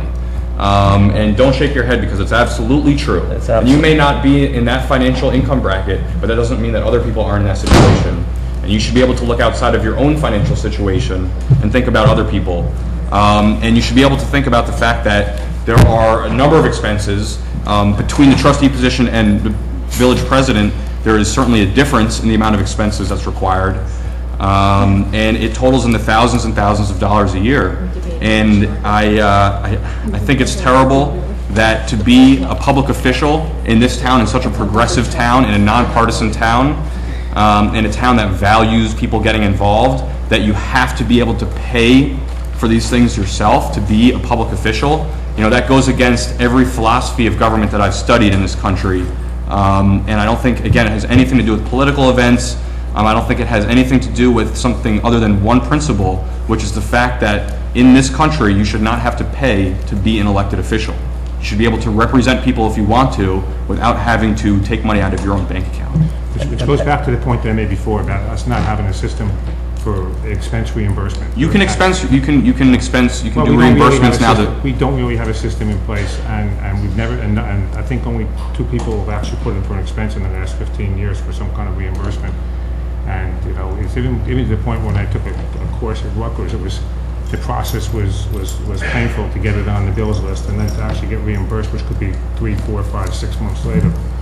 after, being subject to scrutiny. And I know that the CBAC talked about something years ago, and I think, since the majority is against compensation, I think that we really should look into coming up with a reasonable system for expense reimbursement for real expenses. I agree with that. However those are defined by such a group such as the CBAC. I completely agree with that. Long overdue. Yeah, I even think the legislative today introduced some legislation that says that they're limiting the amount of money that is reimbursable at the state level. I still think that to a certain degree, even if we were to talk about reimbursing people, which is fine, you're still assuming that the person can pay out of pocket. You're still assuming that over this 3 months or 4 months or 5 months or 6 months, that the person can pay out of pocket. And and when we talk about this, I'm astounded that the community came out in such support of the stipends during a bad economy. I would expected that to fail horribly. I mean, why? Hold on. If you look at the state of government in this country, and you look at the frustration of people, of residents and citizens and government, who is voting anywhere else in the country to give their government more, to give government officials money in their pocket? It just doesn't happen. And I think that was an understanding of our community, that there is a principle to uphold, that you shouldn't have to pay money to be a public official. And I was amazed that it came out anywhere near where it did. And the reimbursements, again, assume that people have the money up front. And this is not like a fat cat like council where we've got cars and staff and all these different things. It just doesn't exist. People are using their own personal cars. People are doing everything themselves. And, and the amount of, even the number of meetings that you're required to attend and the meals, I mean, I think it's just crazy that we wouldn't think to talk about a stipend that is still lower than, I think, any other town of this population size. We're talking about $2,000 or $1,800. I mean, that's not even enough to cover the expenses of the position that I'm in, I know for sure, and I can't speak to being a trustee. We all signed up as volunteers. We all volunteered to do this position. If we couldn't handle the time or whatever, that was our choice. We all chose to be here because we wanted to be here, not for any other reason. And I think I think you actively campaigned for this. You sent out an email blast with a lot of false information, which I think led people to believe this was insignificant. And I think because of that absolutely helped change the results. I think given on its surface, if you were to ask people, particularly as you said, in this economy, or as Nancy said, with the budget crisis that we're facing, I think people would say we're out of our minds. It's a But people didn't say that. I'm sorry, let me finish. It's a slippery slope. Once you open that Pandora's box, there is no going back. And we're all here because we volunteered. There's people that volunteer that are on the planning board and don't get anything. There's people that volunteer in lots of committees and volunteer to give back to the village. That's why we're here. We're not here so people can, buy us a coat or buy us clothing or buy us things. We're here to serve the village.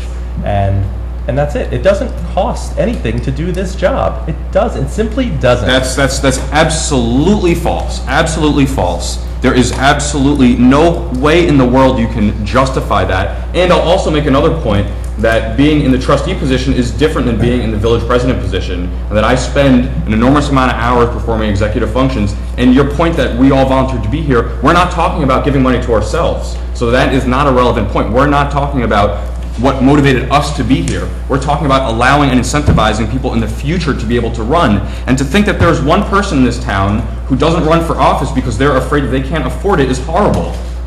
And that's what it is right now. Debbie, anything to say about this? Very simple. I support the stipend.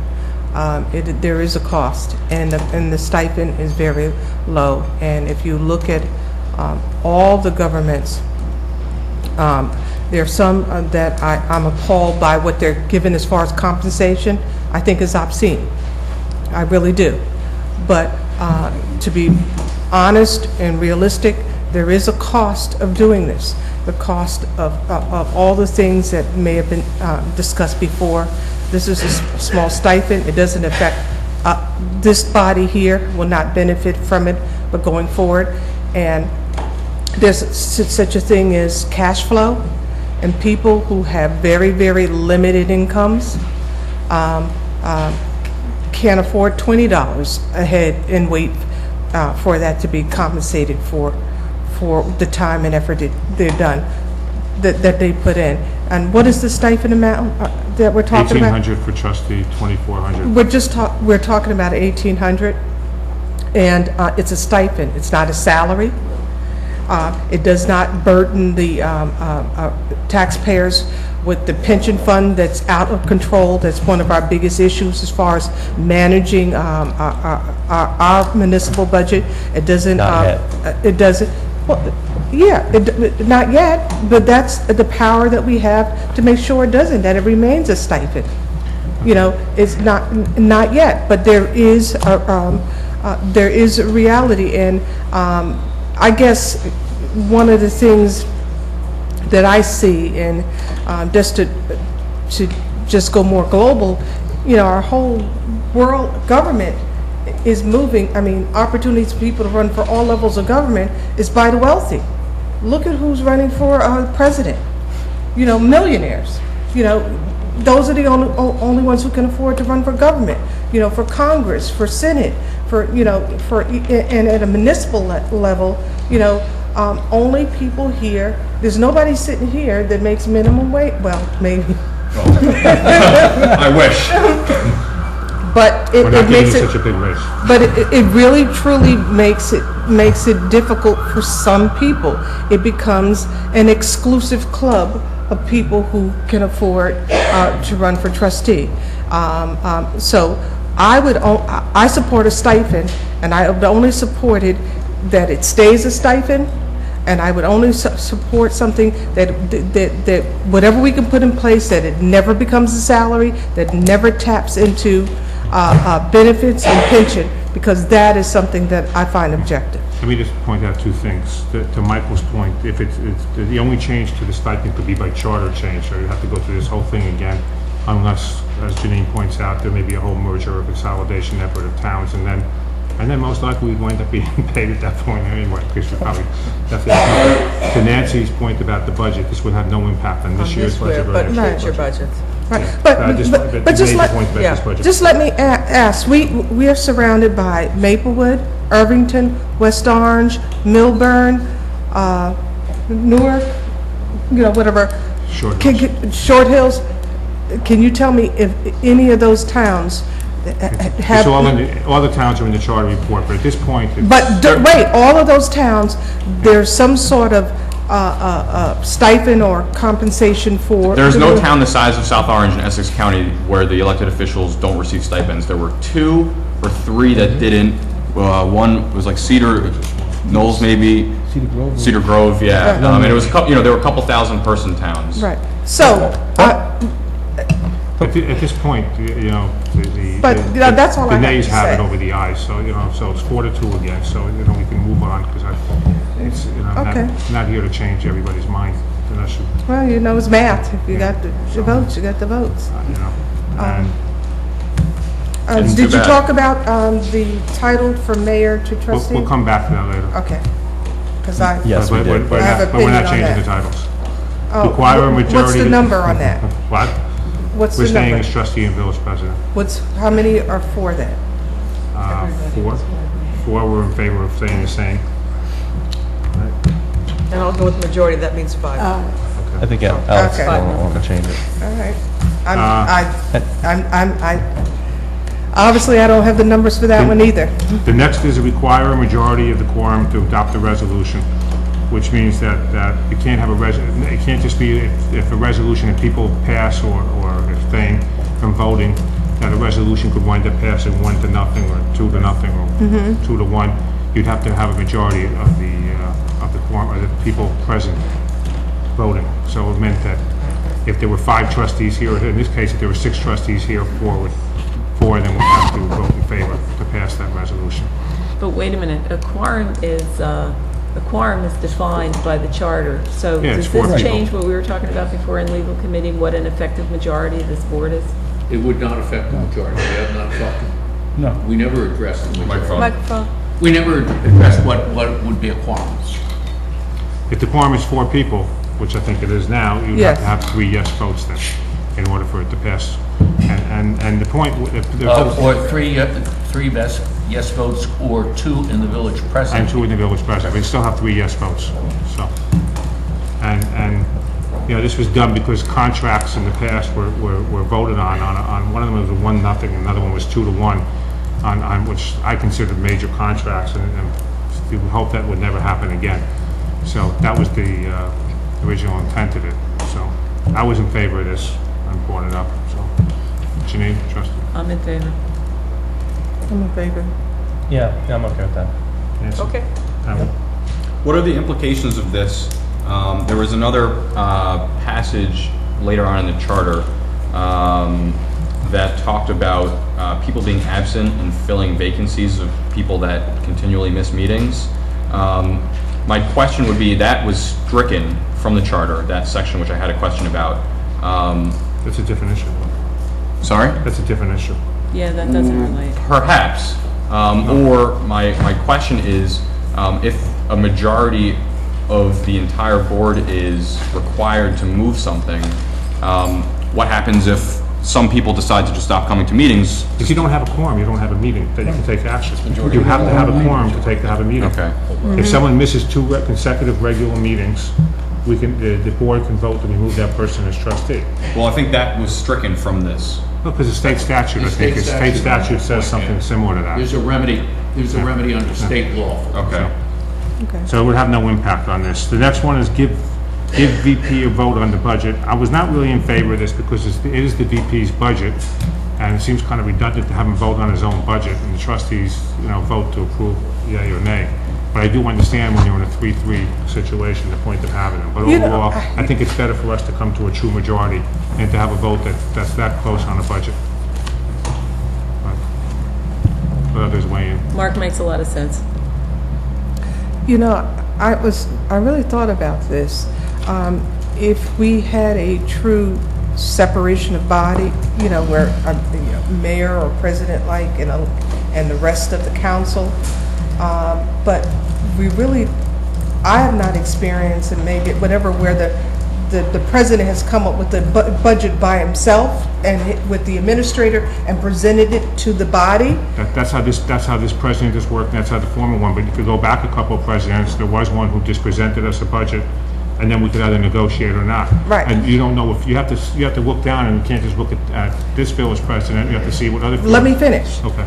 If that's the way we function, because it never has functioned like that since I've been here. Okay. We all collaborated on it, and if that's the way, for the 5 years that I've participated, the president was one of 7. Then the president should have a vote. But if we're going to go structurally to the way that you're talking about, where the president creates the budget and presents his budget to us for discussion and approval, then I would leave it where the president does not vote. So I need to understand how we're going to operate regarding the budget. For example, my experience observing mayor council governments, the mayor puts his budget and so forth. At the county level, I just finished running 2 budget hearings. The county executive crafted the budget, presented the budget to the freeholders, which is the legislative body. We had hearings on it to discuss the budget and everything like that. And then the legislative body votes on the budget. And of course, the county executive doesn't have a vote.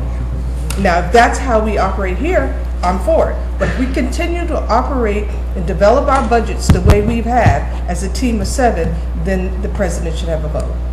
Okay, but we can't predict how other future boards are going to operate. No, but I can say That's the problem. That's why our form of government is so confused, because exactly what Deborah said, we have a government of men, not a government of charter. I mean, we fool ourselves that we have this great charter that's so old and unique and traditional and so on and so forth. But in fact, every time a new government comes in, which is really every 2 years, not every 4 years, things change. But I History think, is reinvented here. I think as what we had last year with the budget, where we had a 3-3 tie, we had to go back and we had to negotiate. And we came back with a budget, negotiated budget. Yeah, but that's what we did.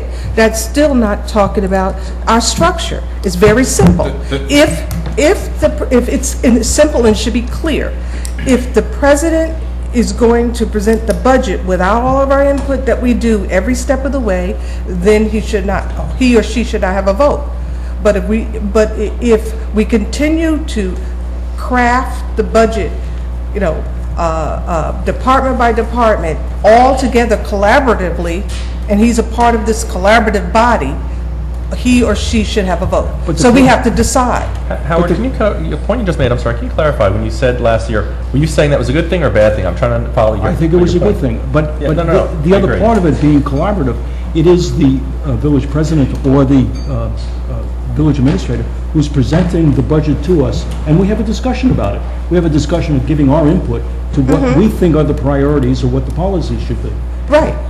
And in that case, scenario, if the administrator is giving it, is the COO. Right. And then our experience in these budget meetings, in the scenario just described, the president has just become another trustee in that process. So if that is indeed the case. I do not see it that way. I see the village president or the COO, or village administrator, presenting the budget to us, and we're making decisions based upon what's being presented. Well, it has not been that clear to me. That is what is in, that's obviously what's specified in the charter, and this is something the village administrator and I have discussed, is making sure that we stick closer to that. I'm assuming on Wednesday, the village administrator is going to present a budget to us. Okay. Well, that's correct, and that budget should be crafted between the village administrator and the village president, and then presented to the board. And again, that's something that the administrator and I have discussed. I'm not sure exactly how it's happened. And that has not happened in the past. So if actually, I disagree with you. John has always presented. John always presented to us a budget, and then we worked off of that budget, but that's a budget that's presented on behalf of the village president. Okay. The village administrator reports on behalf of the village president. So that's how it has worked. So, and I understand, if you think you should have a vote, that's fine, but you don't have to give your arguments all day, but in my opinion, he'd be voting on something that is, it's assumed yes, because it's his own anyway. And this is me chairing this, but this is the legislative body that is supposed to be deciding the budget.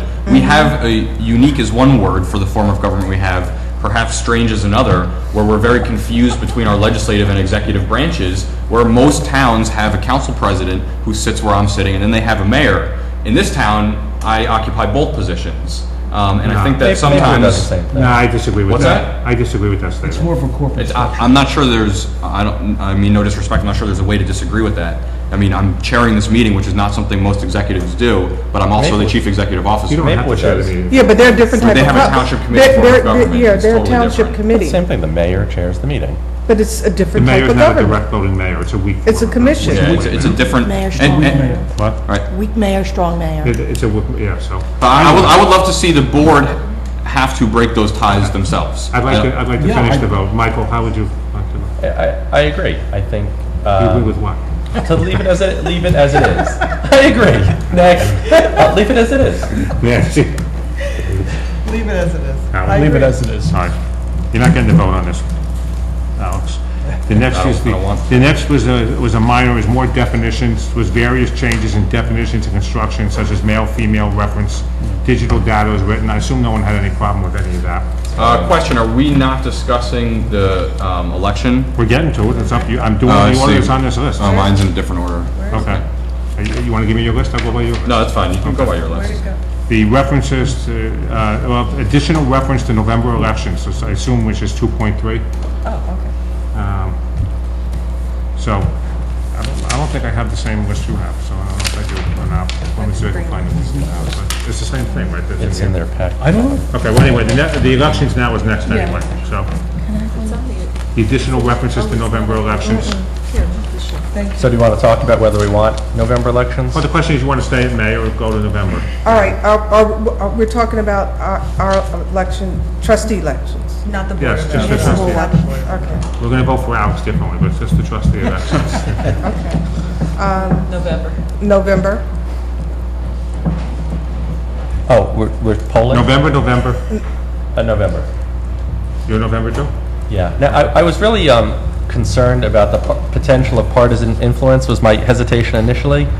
But now that we've discussed and in theory agreed to moving the Board of Ed election to November, it makes sense. Let's move everything to November. And let's I agree. have one unified election for everything. And I think there's, the other thing that helped me get over the risk of partisan influence, speaking to our colleagues in Maplewood, they're partisan and they don't have, you know, it's not like Joe DiVincenzo says, hey, Vic, you know, let's put lawn signs together, run on Joe's team, which is one of my fears that I thought was going to happen here. That doesn't happen in Maplewood, and they're partisan.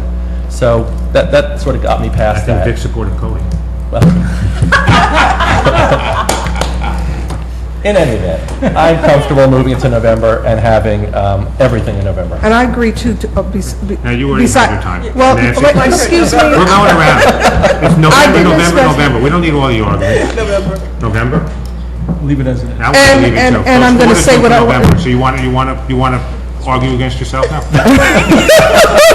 Oh, yeah, it'll be here till midnight. That was funny, okay. You want to move? Some people just can't accept yes for an answer. No, I want to go back to trustee council. You missed that. We're going to go back to that after the meeting. Okay. All right. I want to talk about No, but November I- elections for a little bit.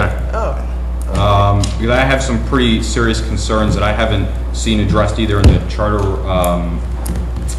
review committee report or on this board. So I want to go through some of these and see what people think. First of all, if we are thinking about moving the Board of Education election, I think we will likely see a higher turnout in our municipal elections automatically. Because right now, this past year, the Board of Ed election was 2 weeks before the municipal 3 weeks, election, which is terrible. I mean, you should not have Board of Ed municipal primary. Not that anyone cares about primaries, but the Board of Ed being so close to that definitely has an impact. I'm not sure I agree with necessarily moving the Board of Ed to November, but if it were to move, you would, I think, absolutely see more focus on the municipal election in the spring leading up to that. Instead of only having 2 weeks, you'd have 2 months or 3 months where people running for municipal office would be campaigning. The idea that turnout is higher in November is most likely true, but the statistics that we're using are not accurate or not necessarily relevant for our discussion. What we're comparing, right, in what's in the report is statistics that compare municipal turnout in May to turnout in November.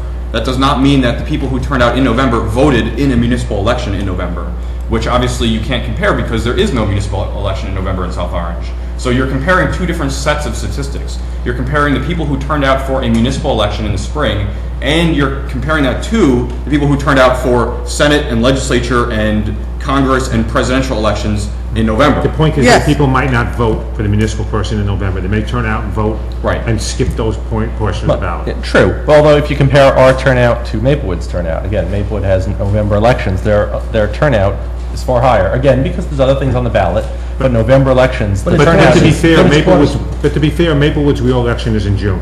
The election in November is more than a joke. Their election is June. They're still higher. Their No, joke turnouts elections in June. November are still higher than our April elections. No, their turnouts May in June elections. are tiny. No, but they're November elections. But their June is their real election. So to talk about November for their election. But it's what We the would ballot, compare our May and their looks like June. as well, partisan versus non-partisan. Right, and I think it's hard to compare one town to another town. The statistic that I would love to see, which I haven't been able to find or put together myself, is taking an aggregate of a number of towns in New Jersey that have nonpartisan spring elections and comparing that over maybe an 8 or 10 year period, the average voter turnout, and comparing that to towns that have either a nonpartisan or a partisan election and comparing that to the municipal turnout in November. Now, you probably will still see an increase in turnout in November for municipal elections, but it is not as significant as people think it is. It is definitely a lower number. And I will also point out that in South Orange, unless the information in the charter review packet was incorrect, the municipal turnout in 2007 was 36%, and the general election turnout in 2000 was 24%. So in 2007, the municipal election turnout was actually higher, and that's what was in here. Not that, again, I actually don't think that we should be comparing those two numbers. We should find a statistical model. Oh, not I to know why compare it was ourselves to higher in ourselves. 2007. Because I was running. Why wasn't that in the report? So that's one point, is that I think the stats that we are potentially using to make this decision are not as significant as they first appear, and we should be a little more careful with the kind of statistics we use. The second, which someone already brought up, which is the partisanship, that worries me a lot. When we talk about the historic nature of this town, I think one of the great things about it is that there are not outside groups really involved in these elections. There's not that much outside money involved in South Orange politics. But it would still be nonpartisan. It would still be nonpartisan, but it would be during partisan season.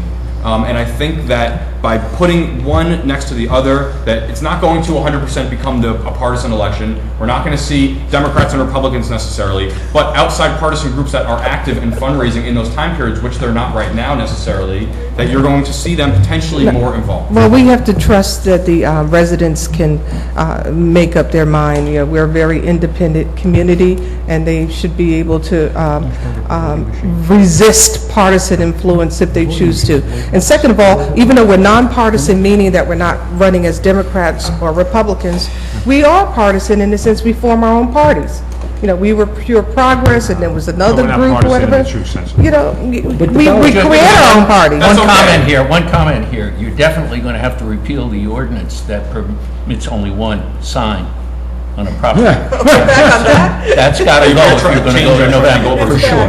Okay? Yeah. But the other problem is the way the ballot is going to look. It is going to be separated between partisan and nonpartisan. And the question is that we get buried on that ballot. Right, and I think that was one of my next points, was how are municipal candidates supposed to compete with the partisan electioneering and election campaign activities that happen, leading up to the election in November. During a presidential election, are people really going to be paying that much attention? No, it won't be presidential election year. We're not talking about next year. We're talking about years going forward. Then the governor's election. Or a congressional election, or a legislative election. There's going to be people running that have a lot of money, and that do have partisan influences, and they're going to be putting that into the flyers and the coffees and all these things, and our municipal candidates are not going to be able to compete with that, or they're going to have to raise more money, and we should be doing the opposite, trying to get money out of politics, not encourage people to put more money into politics to compete with really serious big campaigns. I think ultimately the flip side of that is it will increase engagement and turnout. It will not increase engagement. Sorry, let me finish, please. It will increase turnout of voters. That's statistical fact. But you compare April elections of school board, May elections of municipalities, or November elections, November wins hands down every time. That's when people are focused on elections. And if that's what it takes to get more people to the polls, that got me sold. But my question is, does more turnout mean more engagement? And I do not think that anyone on this board is equipped to say yes, that equals more engagement. Yes, you will get more turnout. It won't be, again, I don't think it will be as significant as we think it is, because we're not comparing the right statistics, but we will not see engagement. You're talking about one day every 2 years that people are going to be more involved. Is that really that good? One day every 2 years. Yes, when it's the election it is. Yes, when it's the election, but we should be focused on getting those people involved every day of the year, and it shouldn't matter. They're mutually exclusive. The election could be January 1st, and it wouldn't matter, and we should see 90% turnout because we're doing such a good job of engaging with the people who live in this town. What this feels like to me, and I'm not saying this is anyone's here motivations or incentives, but what this feels like is a gimmick. It feels like, well, we need to get more people involved, so we're going to do something that will increase turnout. But will people really be paying more attention to town issues because we moved the election? I don't think so. I think you'll see higher turnout. And again, if that's all your goal is, that's fine. But I think we are fooling ourselves as a board, and we are doing a disservice to this community if we tell people we're changing the elections because we're reaching out to the community and engaging more people, because those things are just not true. If you keep the election in May, you actually create more focus on municipal issues, especially if you move the Board of Ed. Now you've got 2 or 3 months where people in town are only focused on municipal issues, rather than in November when there's a dozen other elections going on and you've got a confusing ballot and you're overwhelmed with trying to make a choice about this. You're targeting people who are registered to vote, who vote in November, but choose not to vote in the spring. As I said the last couple of weeks ago, I said that a lot of the problem is the whole county system and the state system of our voting. The ballot machines are antiquated, electronic machines. We don't change, we still have partial day voting one day in November. We don't have a full day voting. We don't have 24-hour voting, or 7-day voting, or 3-day voting. And these are all things I think we should be doing as part of this.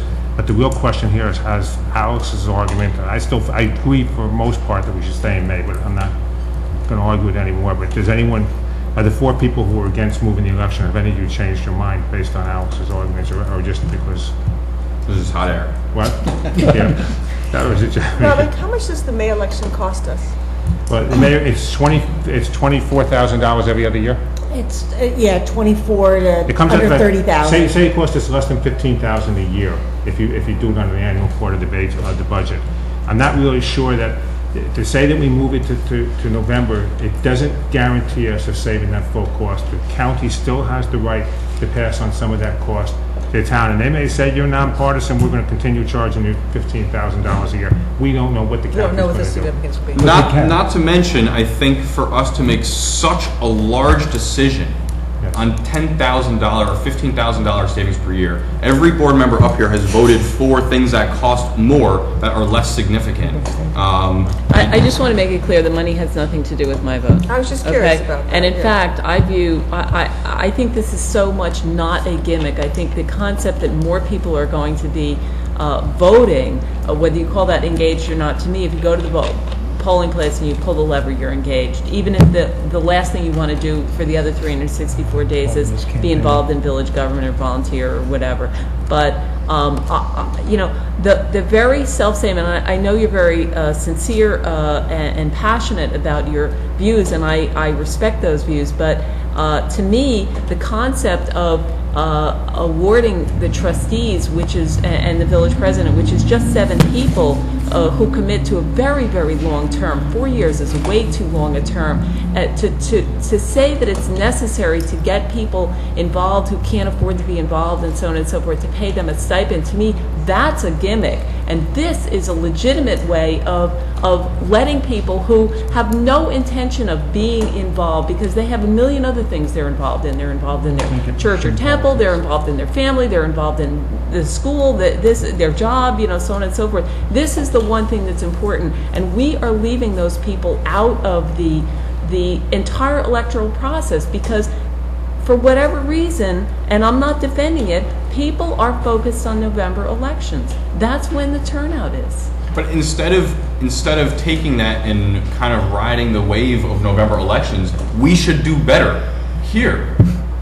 We can do more to get people involved. And I don't think that this will just solve the problem. I think it's a cop-out. I think that we should try a dozen other things first, and if nothing works, what have we tried? What initiatives has the village? We should pay people to vote. What initiatives has the village put forward over the past 5 or 10 years to advocate for higher voter turnout? The best way to get higher voter turnout, well, one would be to vote us a really big stipend. That would get a voter turnout. That's true. The second way is to do things that people find outrageously wrong, and that includes 2007, for example. So those are the ways. Unfortunately, it's negative that get people out. But I still think in the long run our town would be better off if we stuck to May elections. And I think, you know, if we do go to November elections, I think future boards will say, you know what, we should go back to May. But that would be my feeling. You can't return for 10 years. What? Under the statute, you can't return for 10 Is years. it 10, Steve? For the school, it takes us 10 years to get to that For the point. municipal, it's 10? I think it's municipal. Now, that brings up the other question. You can change this election via the charter, or you can do it independently via statute, because there's a statute that allows you to do it. I actually was sort of curious to know if this should even be in the charter, if this should be taken out of the charter and be done by statute, and if we should look at it that way. And I sort of feel like it shouldn't even be part of the charter. And the only reason I assume it's in the charter is because that was state law at the time. I assume, right? We're just like every other nonpartisan municipality. It's lost in history. God only knows how it got there. Well, I think South Orange is ahead of the curve by having May elections. Like, we're doing better than everybody else because we have elections this way. And let me just make a few last points and I'll stop. I have no idea if I'm convincing anybody anyway. But there are a couple things that I would love to see us try first before doing something as significant as moving the elections to November. And again, the goal is higher turnout and higher engagement. A higher turnout of engaged citizens, not people who are already voting and because it only takes a half a second also hit the button for municipal election. That's not higher engagement. It may be higher turnout, and maybe you create that person feeling some sort of more investment in the process, and that's a good thing, but that should not be our goal. We should do better than that. I think having shorter meetings would get more engaged people. I think it depends So on let me who you vote finish. for.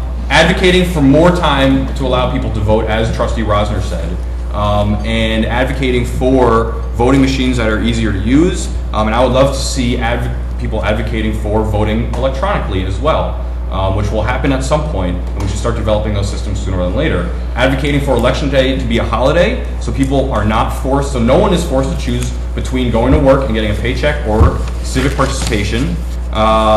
We can do more outreach, I think, than we do now, and we can create more opportunities for people to get involved with this town than we currently do. I think we can do more communication. The Gaslight is a great thing, but we need to update our website. We need to send emails out to people. We need to put more blog posts on the website. We need to put information out to people so they know what to be involved about. Alex, the only problem I have with putting this stuff on the website and stuff is that you always get the argument that it's giving the incumbents an advantage because they're promoting themselves directly or indirectly, and people who are challengers would find that very unfair and would probably question the constant. I would find it hard to argue against the village doing a better job communicating what we're doing. I don't think the problem has been the village's job of communicating. I think the whole system of how you run for office and people who don't, who expect people to run for office and don't want to contribute money to a campaign is a bigger issue than some of the other issues. So I think that's, I think we'll be very careful going down a slippery slope once we start allowing incumbents to put a blog on a webpage or something like that. Again, I understand that. This is the town communicating what we're doing. You have to be careful with that, and there's been criticism in the past when that kind of thing's been done, not just in South Orange. We're talking about in elections across the country. But to go back to your point, how would people feel about taking this out of the charter and discussing this as a separate issue, moving the elections to May to November for a statute, or you think it should be in the charter? I could take it out of the charter because I don't like the charter. That's very consistent with my view. Well, I'm an unhappy camper about a lot of things about the charter right now, so I have no opinion. I don't have a problem taking it out of the charter, but I think action should be taken. I know you just want to get a short answer, but I want to give you, just while I have the microphone, a couple of the points that have been made. Number one, I agree with your point about getting longer election periods, making it 7-day or 30-day elections, just like they do in every other state. I absolutely agree with that. We should advocate at the state level for that. That's great. Better voting machines, I absolutely agree. That's great. But I think the bottom line is people are smart. You know what? We have to give more credit to our residents. People know it's an election. I mean, I can speak from personal experience. Before I lived here and owned a house, I never voted in a municipal election. When I lived at my parents' house in suburbia, I never voted in a local election. When I lived in Hoboken and I rented an apartment. You vote now? Yes. Ever since I've lived in this town and paid my property taxes, I've paid attention. What do you mean by not voting in a local election? I'm appalled. What? I've always Did you vote voted. in November for local elections? Yeah, no. Ever since I have lived in South Orange, I have voted in all elections. Thank you very much. But before, when I was younger and preoccupied with other things, He's running to write a headline. that's right. I didn't participate in local government. I always voted at the national elections. I just never. Some people, it just wasn't on my radar. I knew about it, and I think most people know about it. So it's not a matter of putting it on the website or putting the Gaslight. So you're saying raise the property taxes will get more people to vote? No, it's not what I'm saying. I wouldn't say that because a lot of people didn't know about the May election this past year. People know about it. It's been in the Gaslight every year. We do put it out there. People know about it. People just don't find it to be at the top of their radar with their busy lives. And to I think Janine's point, I think come November, for better or for worse, it is what it is. That's when people are thinking about it, and that's when people come out. So anyway, I think it should be November, and I'm okay with taking it out of the charter. By the way, Janine, your point about the 4-year versus 2 years, terms, they changed it from 2 years to 4 years because they were having trouble getting enough people. Who's they? What are you saying? There was a time when this town had 2-year terms, not 4-year terms. I think that's the biggest reason and that people aren't was- running. 4 years is a And that- it's a lifetime. Yeah, but once you know? people were running, they didn't want to be turning around, they wanted to do it again, they didn't want to spend it, and they had... I understand that 3 is probably. All right, let's stay focused. Okay. Nancy, so Nancy, you're still in November? I have not moved, no. Okay, so we're 4-2 on that, and for moving it out of the charter, though, you're okay? I'm okay with that. And you, I'm okay with that. so- The other concern that I have associated to a November election is machine politics. I mean, I don't want to see us getting involved with whatever the machine is within the county, putting up candidates and paying, I mean, there's money behind that. And that gets back into the issue about us running unpaid volunteer positions against people who have a large support coming out of a machine, unless we have a super PAC. That would be okay. Mark, I just want to understand kind of where you're going with taking this out of the charter. I know you've expressed your strong reservations about this, but if we were to take this out and not make this a discussion for the charter, so with respect to everything else we've talked about, you'd be comfortable so far with what we've talked about with the charter, and you'll deal with the moving to election as a separate, totally separate it's issue. well, it's still, I mean, I assume no one's vote's going to change because we're taking it out of the charter, so I'm not looking to say that we're going to open this whole negotiation up again on that issue, but I would think that, you know, for future boards, they shouldn't have to go through a whole charter review if they want to go back to May. And I understand there's still maybe a 10-year requirement and so forth, but it's easier to do it by statute than it is by doing it by charter change. Well, let me ask a silly question. Why didn't the board vote to put this question on the referendum with the other 3? Because I couldn't get a second. I moved, and I couldn't get a second. I wanted to keep it in May, so I mean, I think, personally, I feel most residents would prefer to keep things in May, and I don't know why. I don't think so, but... Well, why didn't we ask if we asked for the other 3? I don't understand why you wouldn't ask, and then you would move, you would try and change something anyway. It's a fair Alex, point. it was an August meeting. I wasn't even at the meeting. It was a bad vote. That's not an excuse. Yeah, It is an excuse. We but You didn't- guys said you weren't going to have any August meetings, and then you held, count them, 3. Not we guys. and you, Guys, and then you chickened out and wouldn't second the motion. Steve, would we pass this by ordinance, Steve? Yes, Would I we do. pass this by ordinance? I name Yes. count. You can do this by ordinance, yes. Okay, who knew we'd So- try to be on the same side? I do want to ask the Charter Review Committee if they have any comments about that, moving it out of the charter before we, actually finalize it. But I think the majority want to move it out. And why would you want to ask the Charter Review Committee anything at this point, since you've gone against everything they recommended? No, I haven't. I haven't gone against everything they've recommended. Almost everything. Some people have, I haven't.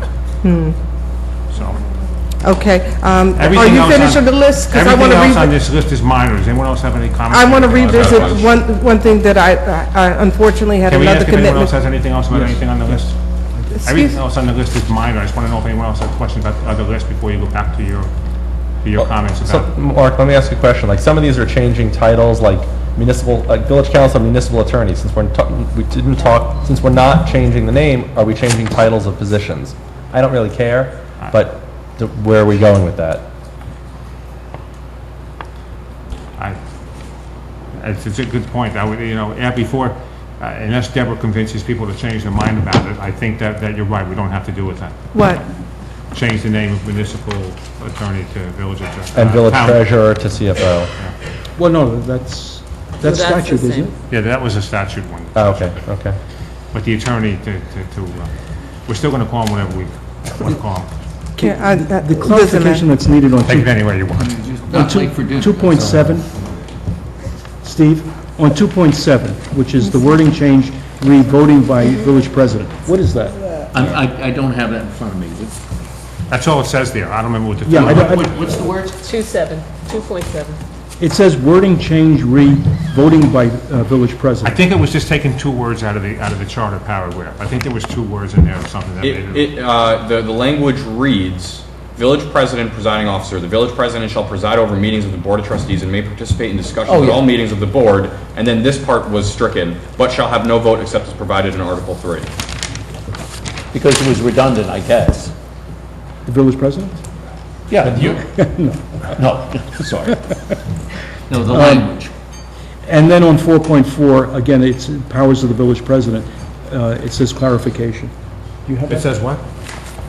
Powers of the village president.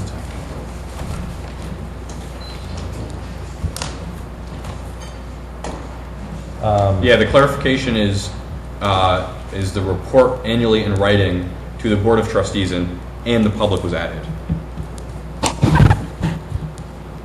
Well, let's make sure, since we're working off of Regan's memo, that the, what was struck with respect to the voting of the village president is picked up somewhere else appropriately.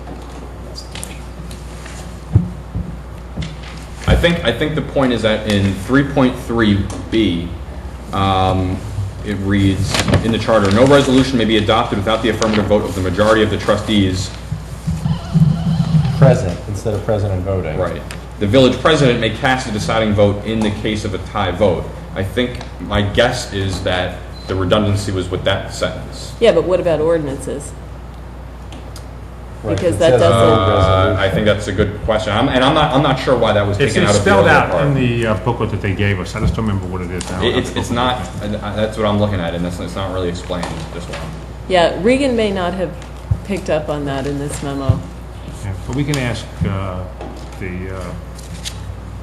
I have the oh, report it's in here. there. It's in the report somewhere, isn't it? It's not. That's what I'm looking at. I would like to stick with what we have, except that because we've had opinions going back and forth and back and forth and back and forth over whether the village president can vote in a certain situation, I would just like it clarified. No, It's not changed, but clarified exactly what that That's what means. Oh, I've written several opinions on this. That's what I'm referencing. Yeah, I've given you opinions on this. The village president can vote to break a tie with regard to resolutions or be the fourth vote on an ordinance. Other than the budget. That's his voting power, Other than the budget.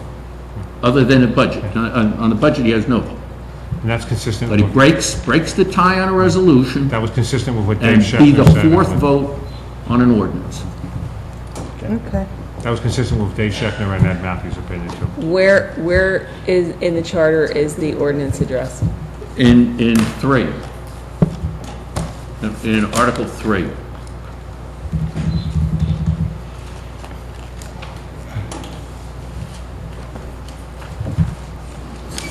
My question is this that significant that it needs to be taken out, considering that it's causing more confusion? I think.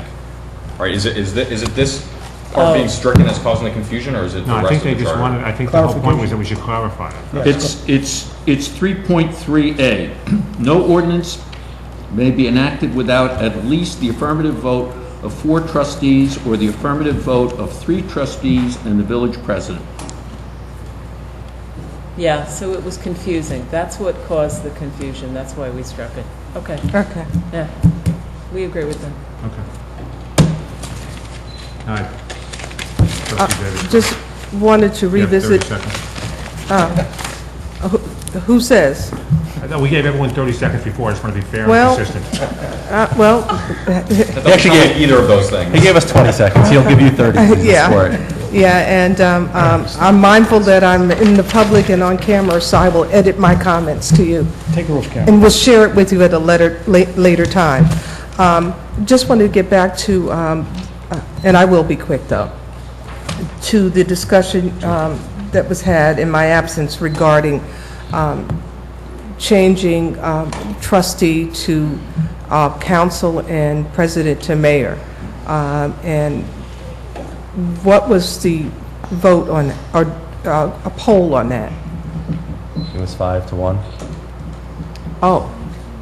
Did that end the conversation? That's the end, because of course it would be 5-2, but at that point, math says, no, 7 votes.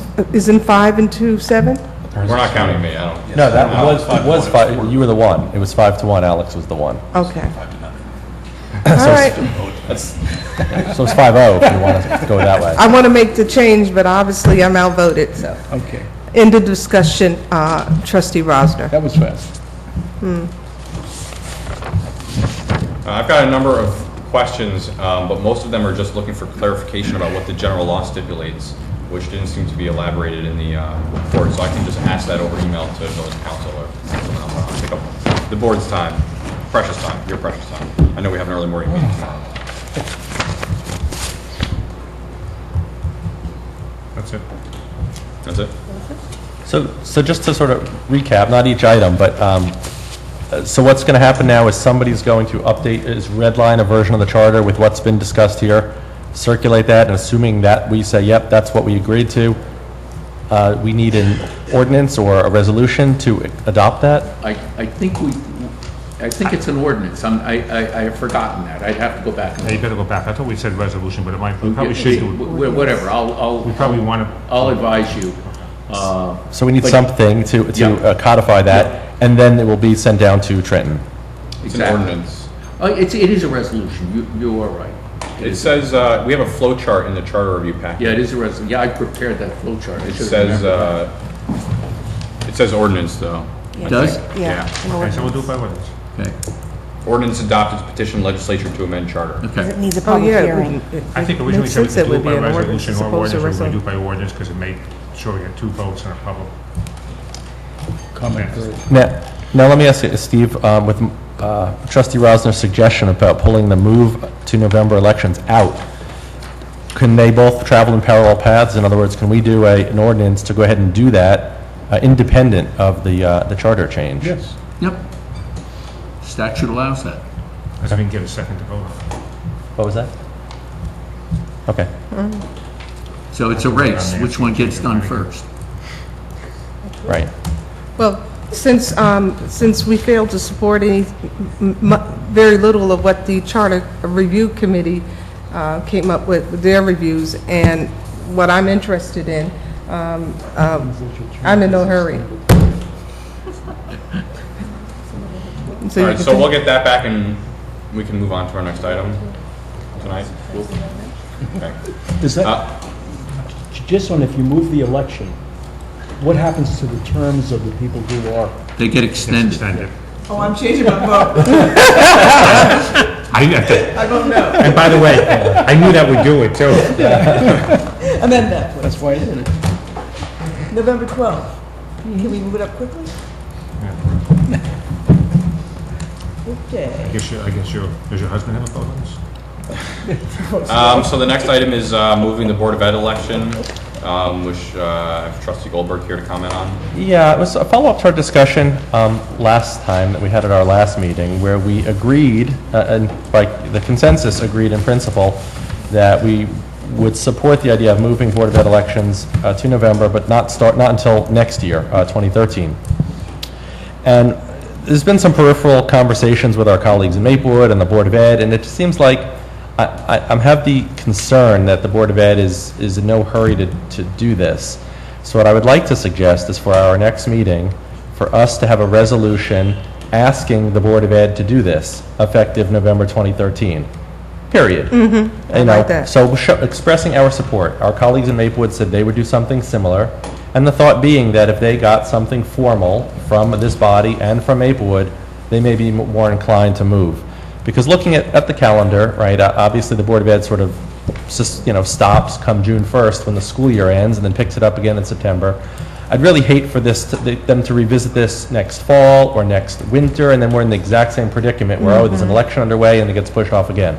So what I'd like to, I don't know if we have to word this specifically, but certainly encourage them to take action before the school year is up. And I know we sort of articulated this verbally last time, but I think we should be more formal about it. Have a resolution at the next meeting requesting they take action on this before the school year or their fiscal year is up.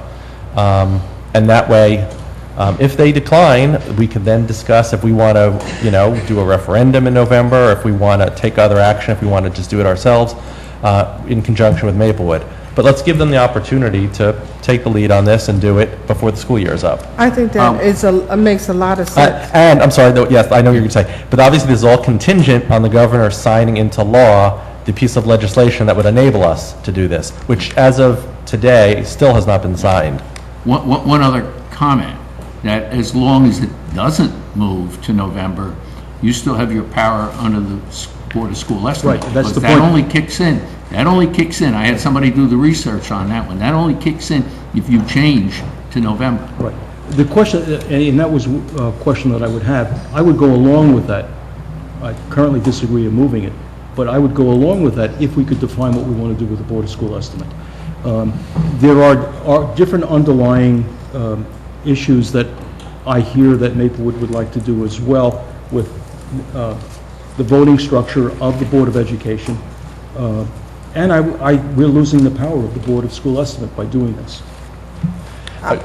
I agree to putting something, for lack of a better way to say it, in writing, to show them the seriousness of this body, that we're going to make this happen. But I compared the analogy I use regarding the Board of Ed elections is a three-legged stool. There's the Board of Ed, there's Maplewood, and there's South Orange. And it always is better to get all parties in agreement to do something. And so we've made the decision to have them fully engaged in a positive way with this change, to waive our desire to move the Board of Elections in April to 2012 to 2013, because that's what they stated that they would be willing to do, because the 2012 elections were already in action. So we respected that. But being the nature of any organization or any entity, many times if they're comfortable, they're resistant to change. And so we need to memorialize this desire and their commitment to move it to Well, but the caveat that I would like to build into that is there is a resolution of what we want to do with the Board of School Estimate. How that will be handled. Is it by election? By it being a ballot issue? It's two separate things. I don't want to No, it's slow it not all. two separate things, No. because this... If we move it, we lose it. We change it to November, we lose the Board of School Estimate as it stands now. It still remains, but it becomes much more limited in power. And I think that's, that is a concern, although, to some people's point, the Board of School Estimate has not acted maybe as effectively as it could have in the past, or hasn't been as strong, but then you won't even have that power there in the future. We can't go back and tell the Board of Ed, we want a 0 increase in the budget if we move it to November. They can go to 2% plus. They can have banked percentage increases. They can have portions which are part of the capital. We can't say anything about it. Currently, we can. We can set at least an objective of where they will be financially. Yeah, you're absolutely right, Howard, and that was definitely my biggest hesitation on this as well. Where I ultimately came around, though, is again, the thought being by having November elections, people would be there'd be a larger turnout, people would be focused more on these types of things, and hopefully it wouldn't just be, education issues, there'd be fiscal issues too, would be ripe for conversation. And if the Board of Ed did go rogue and did some of the things that you're alluding to, that the voters ultimately would hold them accountable. I share your concern on that, I really do. And I like the fact that the voters would also be more engaged, because it's 56% of our budget, or 57, I'm not sure. But the point is that how are we going to pass the budget? Is it by voting in November, or is it by the Board of School? Only if it goes out of cap. Right. Yeah, that's correct. But that's by state legislation. We have nothing we can do about that. That's the law. But we could change the type of school district that we have. And I believe that we are the only school district in the state that has an elected Board of Ed and a Board of School Estimate. Usually the way this is done is that you have an elected Board of Ed that is the accountable body for the budget. It's interesting, and it's an interesting piece of our own government history, that we feel a responsibility to do the budget of another government agency. It's interesting, and I think that at the end of the day, they are our taxpayers, so we do want to represent them as best we can, but we certainly don't get that involved with the state budget or the federal budget. So it's interesting, and it's worth noting that this is the only school district in the state that does it this way. Well, it's interesting you mentioned about the state budget and the other budgets, but when you look at that, here we have one person, one vote, on the state, whereas in South Orange to Maplewood, we really don't feel that we have an equal vote. We have equal representation on the Board of School Estimate. The Board of Ed could come out the way they want, and the funding itself is based on assessed values, not on Right. population. So there's no level of protection on that. And I think, while we're looking at all these changes, we should also be petitioning the state, and certainly a governor who would understand this very well, is changing the funding to be based on other factor, not just solely assessed value. So maybe it'd be rolling average of population of students from each town, the assessed value, and whatever other factor, something that would make it more fair. Because right now, the number we're paying per student is dramatically more than the average Maplewood resident, and is the only reason we have higher taxes than some of the other towns by us, because we are effectively being screwed on the schools. Correct. Okay. So, okay, so we're okay with having a resolution for the next meeting that we can vote on, and if it passes, send to the Board of Ed? I would ask a question just as far as, the conversations that this board has had about whether to be involved or not involved in school policy. I just want to make sure that people are thinking about that precedent, because I know there are board members who have expressed interest in not basically telling the Board of Ed or the school district what to do on different issues. And then with this one, even if we're just passing a resolution instead of actually moving it ourselves, which, to be fair, we didn't not move it because we didn't, out of consideration for the Board of Ed, we just didn't want to do it for this year. It's both. That was a consideration that was given. So I just want to make sure to note that are we setting a precedent in a good or bad way? I think you have to recognize that there's an anomaly here. There's an anomaly here, that in a school board that's appointed, that is typically where you would have the board of school estimates, so that you have this same political influence over who presides on the board and what the budget looks like. The other approach is to have an elected board, and if the public doesn't like the budget, it can vote it down. And if it's over the 2% cap, then it goes to a referendum. Well, over the cap, not necessarily the 2% Well, cap. nowadays. Right. Nowadays.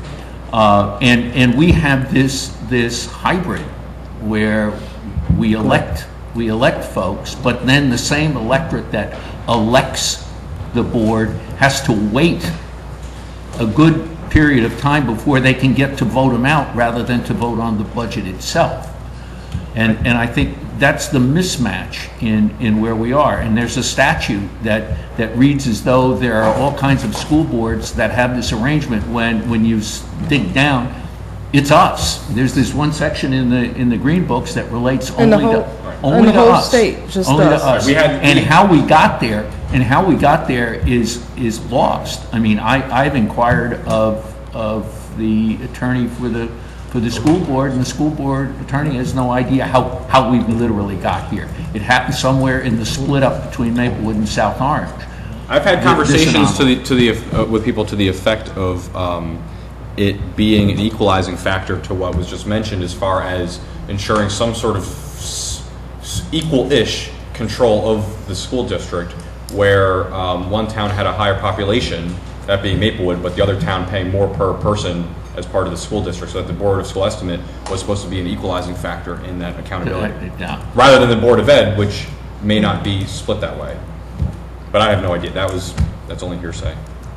This is one of those things, the system's not working, and it should be changed, but I don't know if that has anything really to do with moving the elections to May to November, which... I don't think... Lose the opportunity. By the way, my argument of why I'm much more okay with moving the Board of Ed elections to November has more to do with the fact that for whatever strange reason it is, Board of Ed elections are from 2 to 9 p.m.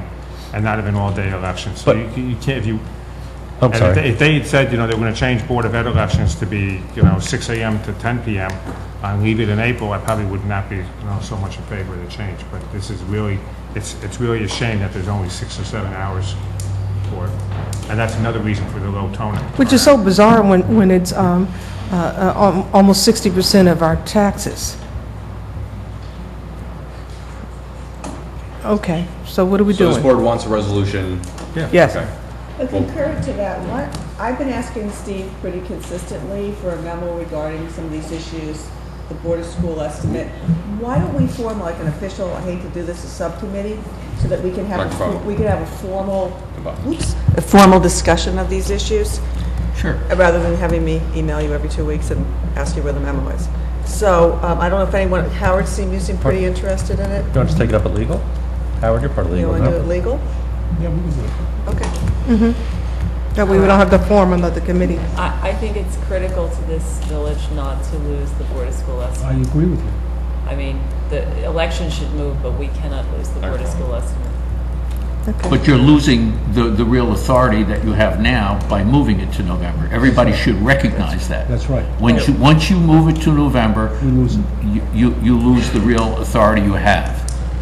Well, then we have to have a different bill in the legislature. No, that was the point I was just trying to make. That was the point I was just trying to make. Which we've been dancing around, but we haven't really looked at it seriously until this issue came up. Then I would suggest to also get Assembly woman Myla J.C. involved, because she's very engaged on the assembly level in this legislation.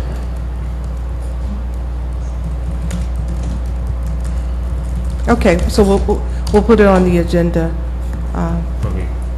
Okay. Robin, would you? Thank you. Next.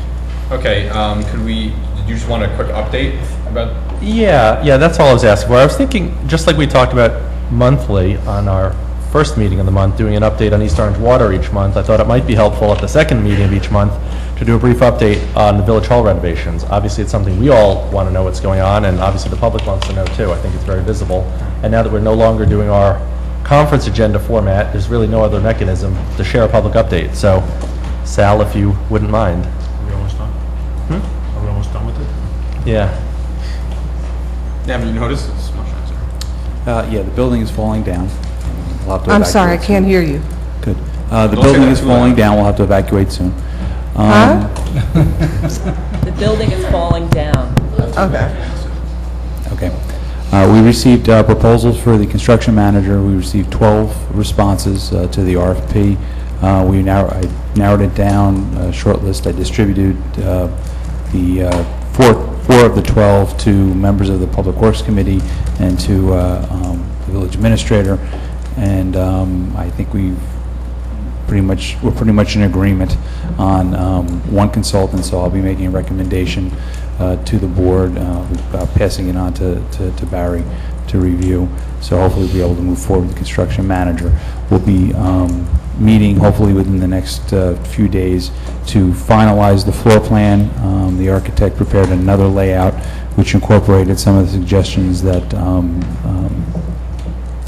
Regan had put forth regarding a centralized service desk and trying to create one location in Village Hall for people to get, a majority of their things taken care of. I think there's going to be some issues with that, so we're going to have to go over that and try to nail that down. But that's a very important aspect. We need to just finalize that plan so that we can go forward with the architect and move things, get him started in doing the actual design for the building so that we can try to stay in pace with the projection of sometime in the fall actually getting started on the project and having the village staff relocated and taken out of Village Hall. So fall is your... Right now, the target date is to get the plans, specifications completed by late spring, early summer. The bid process will take about a month and a half or so, so that we could hopefully award by the end of the summer, early fall, and then shortly after that, we get started. First step is moving the staff, getting us out of here, relocating us into one of the discussions that we had was incorporating the temporary office space as part of the contract, making the contractor responsible for providing the mobile offices. It works out well in a couple of different ways. The contractor is on the hook then for the the monthly cost for renting the space. So it's more of an incentive for him to complete the project in a timely manner. He's also bidding the project publicly, so he's likely to get a better deal than the village would, either going through a state contract, if there is a state contract for it, or, going out and bidding it ourselves. And typically contractors already have an in with companies that supply trailers, so that they're likely to get a better deal than we would.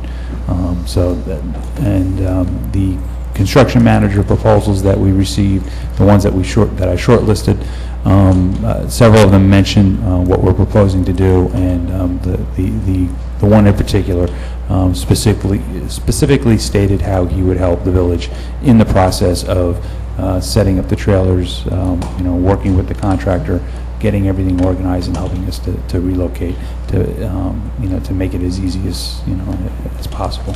What is the timeline once this project starts in the fall to complete? The actual renovation? construction is going to take about 2 years. 2 years? Yeah. Including with that trailer is that the contractor will pave the lot as well.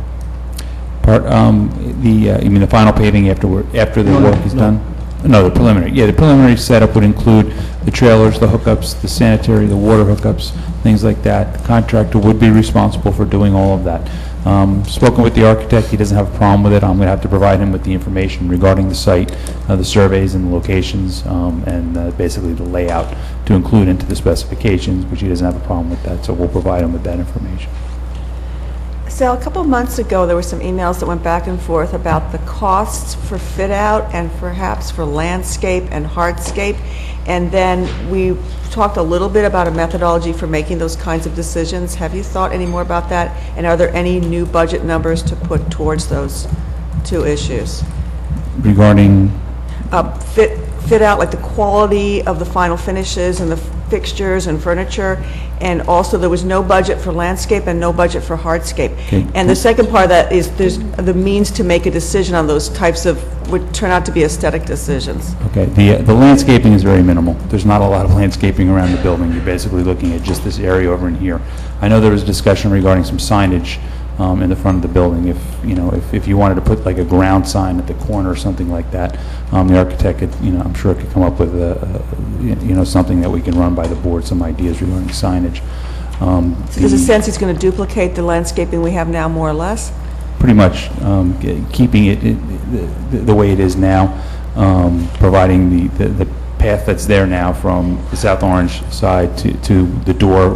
This door downstairs, the front door, will again be open and accessible once we're done.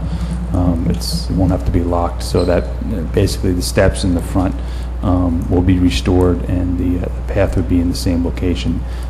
Improvements to the landscaping, it's really up to the board how drastic you want to get. I mean, a lot of the landscaping is going to have to be removed during construction. Correct. And the question is, do you want to just pretty much stay with, what's there, the type of landscaping was there. That was just installed only about 12 years ago when we did the improvements on South Orange Avenue, so that landscaping was done by a landscape architect at that time. We can stick with that same plan. One of the things is we'll be able to eliminate the air conditioning units and the ugly fence on the parking lot side of the building, so there'll be a little bit more landscaped area over there. So unless you wanted a drastic change to the site itself, I think the landscaping would pretty much stay the same. Regarding the finishes on the inside, the architect is aware of the historic nature of the building, and he's going to try to maintain the historic character of it, and so he'll be able to, put together the details. Well, that's required, right? Yeah. Well, the interior of the building, you have leeway. Oh, I know. I'm talking about the exterior. The exterior of the building is required for them to maintain the historic elements on the outside of the building. So I think the question is regarding the interior of the building and the finishes on the inside of the building. The architect, there is more leeway there. Thank goodness. It would cost us a fortune if there wasn't. Yeah, I mean, to what extent you want to go to. I mean, we're still not up to that point because we really need to nail down the floor plan before we can even get into those kind of details. But there were no numbers associated with that, and nor is there a method to make these decisions. I mean, I don't know if the board wants to get involved in that, but there's going to be decisions to be made, And there's going to be, the Cadillac, The architect's estimates, my term has been extended, I can help with that. the architect's estimates do include the cost of the Or you can interior volunteer finishing and the after your interior term. fit-out. I mean, are there... But I don't know to what level that is, and that really hasn't been discussed. I mean, is it the Cadillac of light fixtures, or is it the Vega of, light Actually, fixtures? I don't we're know. looking at energy-efficient light fixtures, so they are a little bit more expensive. That's the than- Prius of light fixtures. Exactly. Rehanging those? But Yeah, is it rehang? I don't know. I mean, that's the other thing. Are we going to keep some of the fixtures? I just don't want that to be lost as we're going through the Because some of these process. fixtures are really lovely to keep. this room in particular, the architect is going to try to keep it as basically almost intact. The only major changes to the room will be, there will be an accessible ramp put in the back, so that, because right now the dais is not accessible. That'll be fixed up. Basically, the paneling in the back is all going to remain, the woodwork is all going to be remain and be restored. There will be new windows, but the windows have to be in keeping with the historic nature of the building. They'll be energy efficient windows, they'll work better than the windows that we have now, but, they have to, from the outside of the building, they have to remain the same. Okay. Thank you. To be continued, thank you. Thank you very much, Sal. Trustee Gould, Redevelopment Council. Yes, I just wanted to make sure we were on target with redevelopment council. Has the legal committee met again? Yes, and we have some discussions in executive session, Okay, excellent, thank you. Done. or rather, a recommendation in executive you. session. Trustee Levison, Single Stream Recycling. I thought we were going to have the public work meeting this past week, and that's why I put it on the agenda. So- Okay. That's- Tomorrow, Right. But just while we're on that topic, Barry, you were preparing an analysis. So She are we need- going to have that tomorrow night? or- He needs you in the mic. Okay, I'm not trying to rush you, I'm just wondering where it is. Okay, thank you. All right, so we'll be able to discuss it at 7. Yeah, and I think the contractual issues have already been circulated. I didn't see that. I haven't seen anything either. Barry, do you know if I don't know who sent out the Cesaro contract addendum? I think Tom did. Tommy did? Tommy Machado. Yeah, I got it. I'll see if he copied you or not. Thank you, appreciate it. Yeah. This is something that we just discussed in the legal committee, a resolution requiring that certification of funds be available prior to us passing any of the resolutions, and that if we had an emergency situation, that if we pass the resolution, which we have been doing, that the certification would occur 72 hours after the resolution is passed. We've had a number of resolutions in the past month or so that have sat without financial certification of funds, such as the generator for the police department. Took a month for us to get certification of funds. We should have had that certification prior to us even passing the resolution. And that's what I'm discussing here, that we have both legal and certification of funds. Approval prior to us submitting that resolution before the board. Unless there's some underlying circumstance that says that, emergent situation. The standard operating procedure.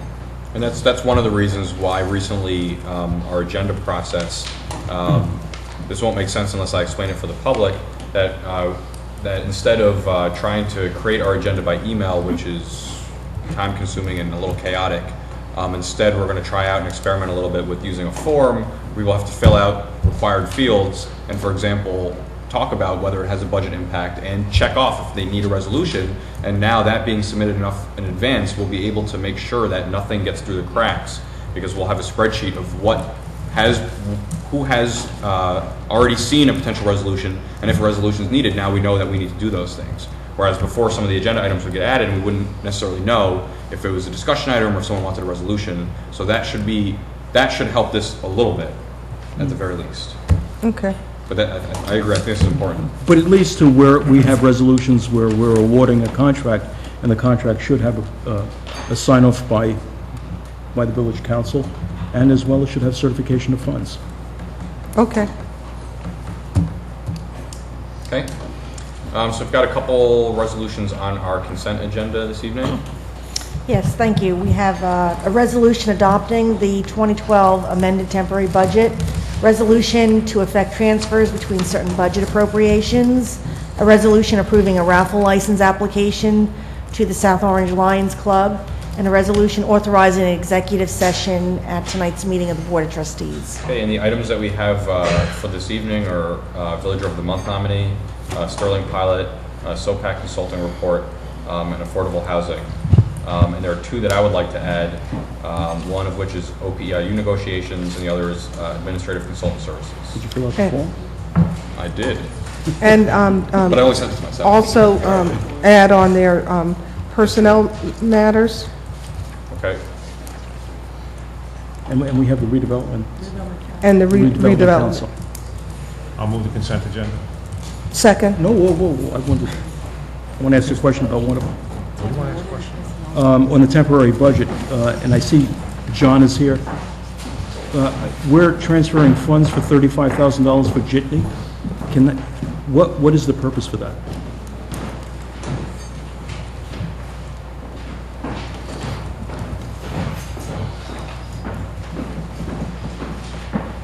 For all these years, he knows to come up and use the microphone. Bills for our Jitney service were not submitted for last year until January. So while monies were initially budgeted in the 2011 budget for that, through transfers and other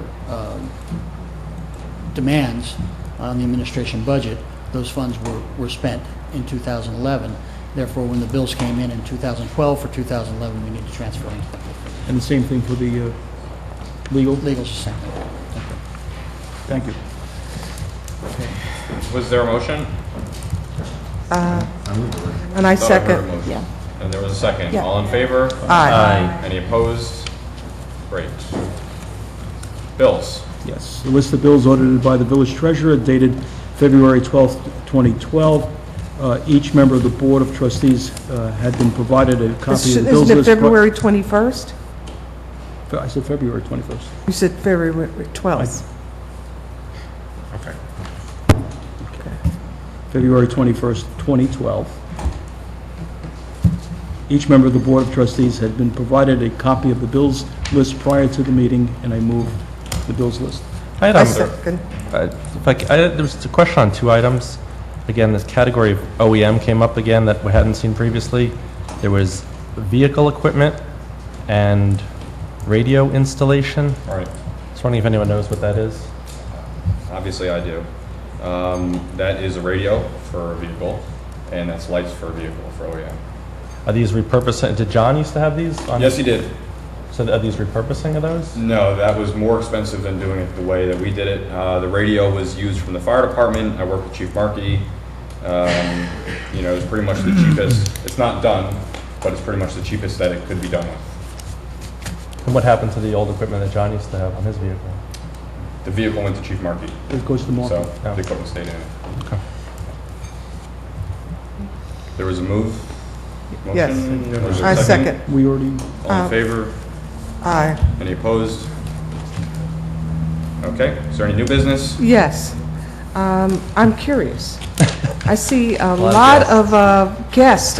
They look like students and, oh, God, can you tell us a And little did we bit scare about them them? away? Yeah. Come to the mic and tell us about them. We actually figured this was like detention. Who would like to speak up? Would you or one of them? I'd like to know about them. There's about, what, 12 of them? Yeah, who you are? It's good. Yes. Yeah. Get on the video. no. Okay. There are about, what, 12 or 15 of you here tonight? 11? Yeah, So tell us who you are. my name is Nick Parker. I'm a senior journalism major at Seton Hall. Okay. And the class, more than half of us are here tonight.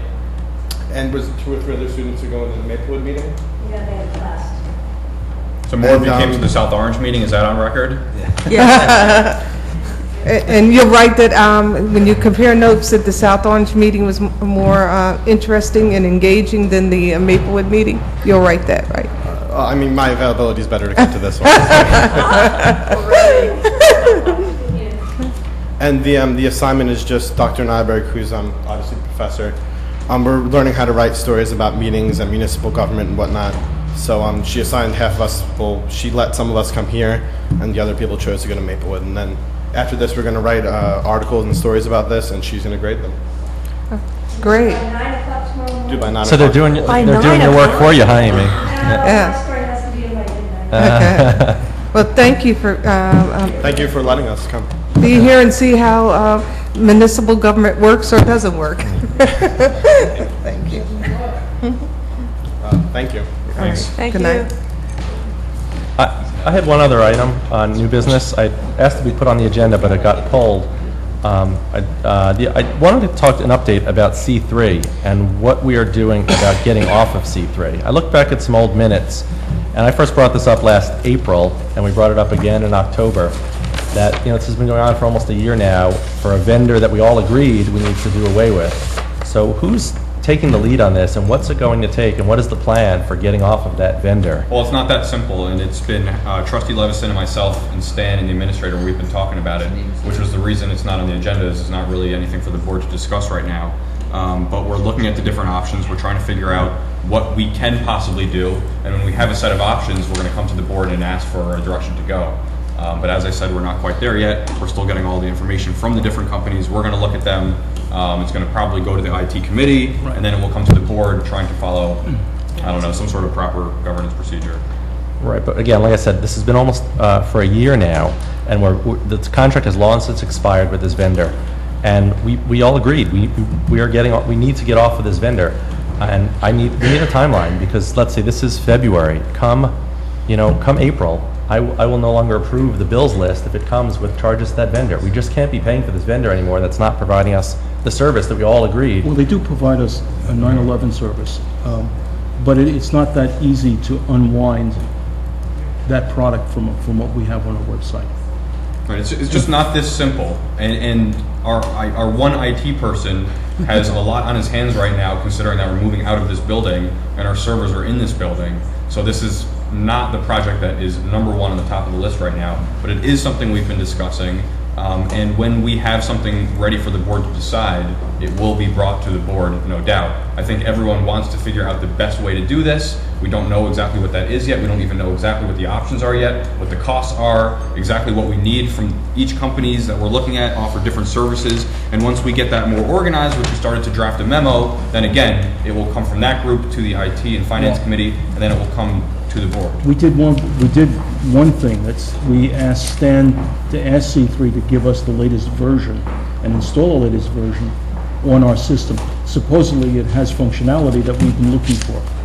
We haven't had the latest version installed. Do we have to pay for that? No. And it should be noted that our reverse 911 system is using this right now. So if you didn't pay the bill, we would not be able to alert our residents in the event of an No, emergency. that's not true. There's plenty of services that have a pay-as-you-call go, just like the school system does. It's some system called Call Them All, I believe. There's plenty of systems that are far cheaper to do on as a pay-per-use system than this flat fee that we're paying, because we use it once, maybe twice a year. Knock on wood, maybe 3 times on the outset, and so to be paying $1,000 a month to call everybody 3 times a year is extreme. Right, but the software does more than that, and it doesn't even do as much as it could do, which is what Trustee Levison was alluding By to. C3's own admission, they have failed miserably to meet their end of the bargain.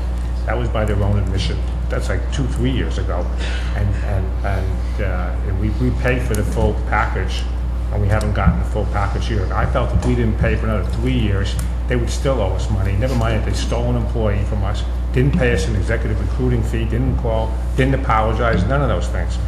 So from my perspective on this thing is that we should try and speed this up And we are. So The point is that we are, but we only have one employee. I understand that. Okay. Motion to adjourn? Oh, no, I no, move. No. I have one other thing that as new business. John, I have been asking for financial reports. And by the way, The there's last set of old financial business, not new reports business. were back in I'll tell you later. November. And we have some statutory reports which haven't been filed yet. But I won't go there. No, we were in charter. Yeah, I'll tell you later. Microphone. Microphone.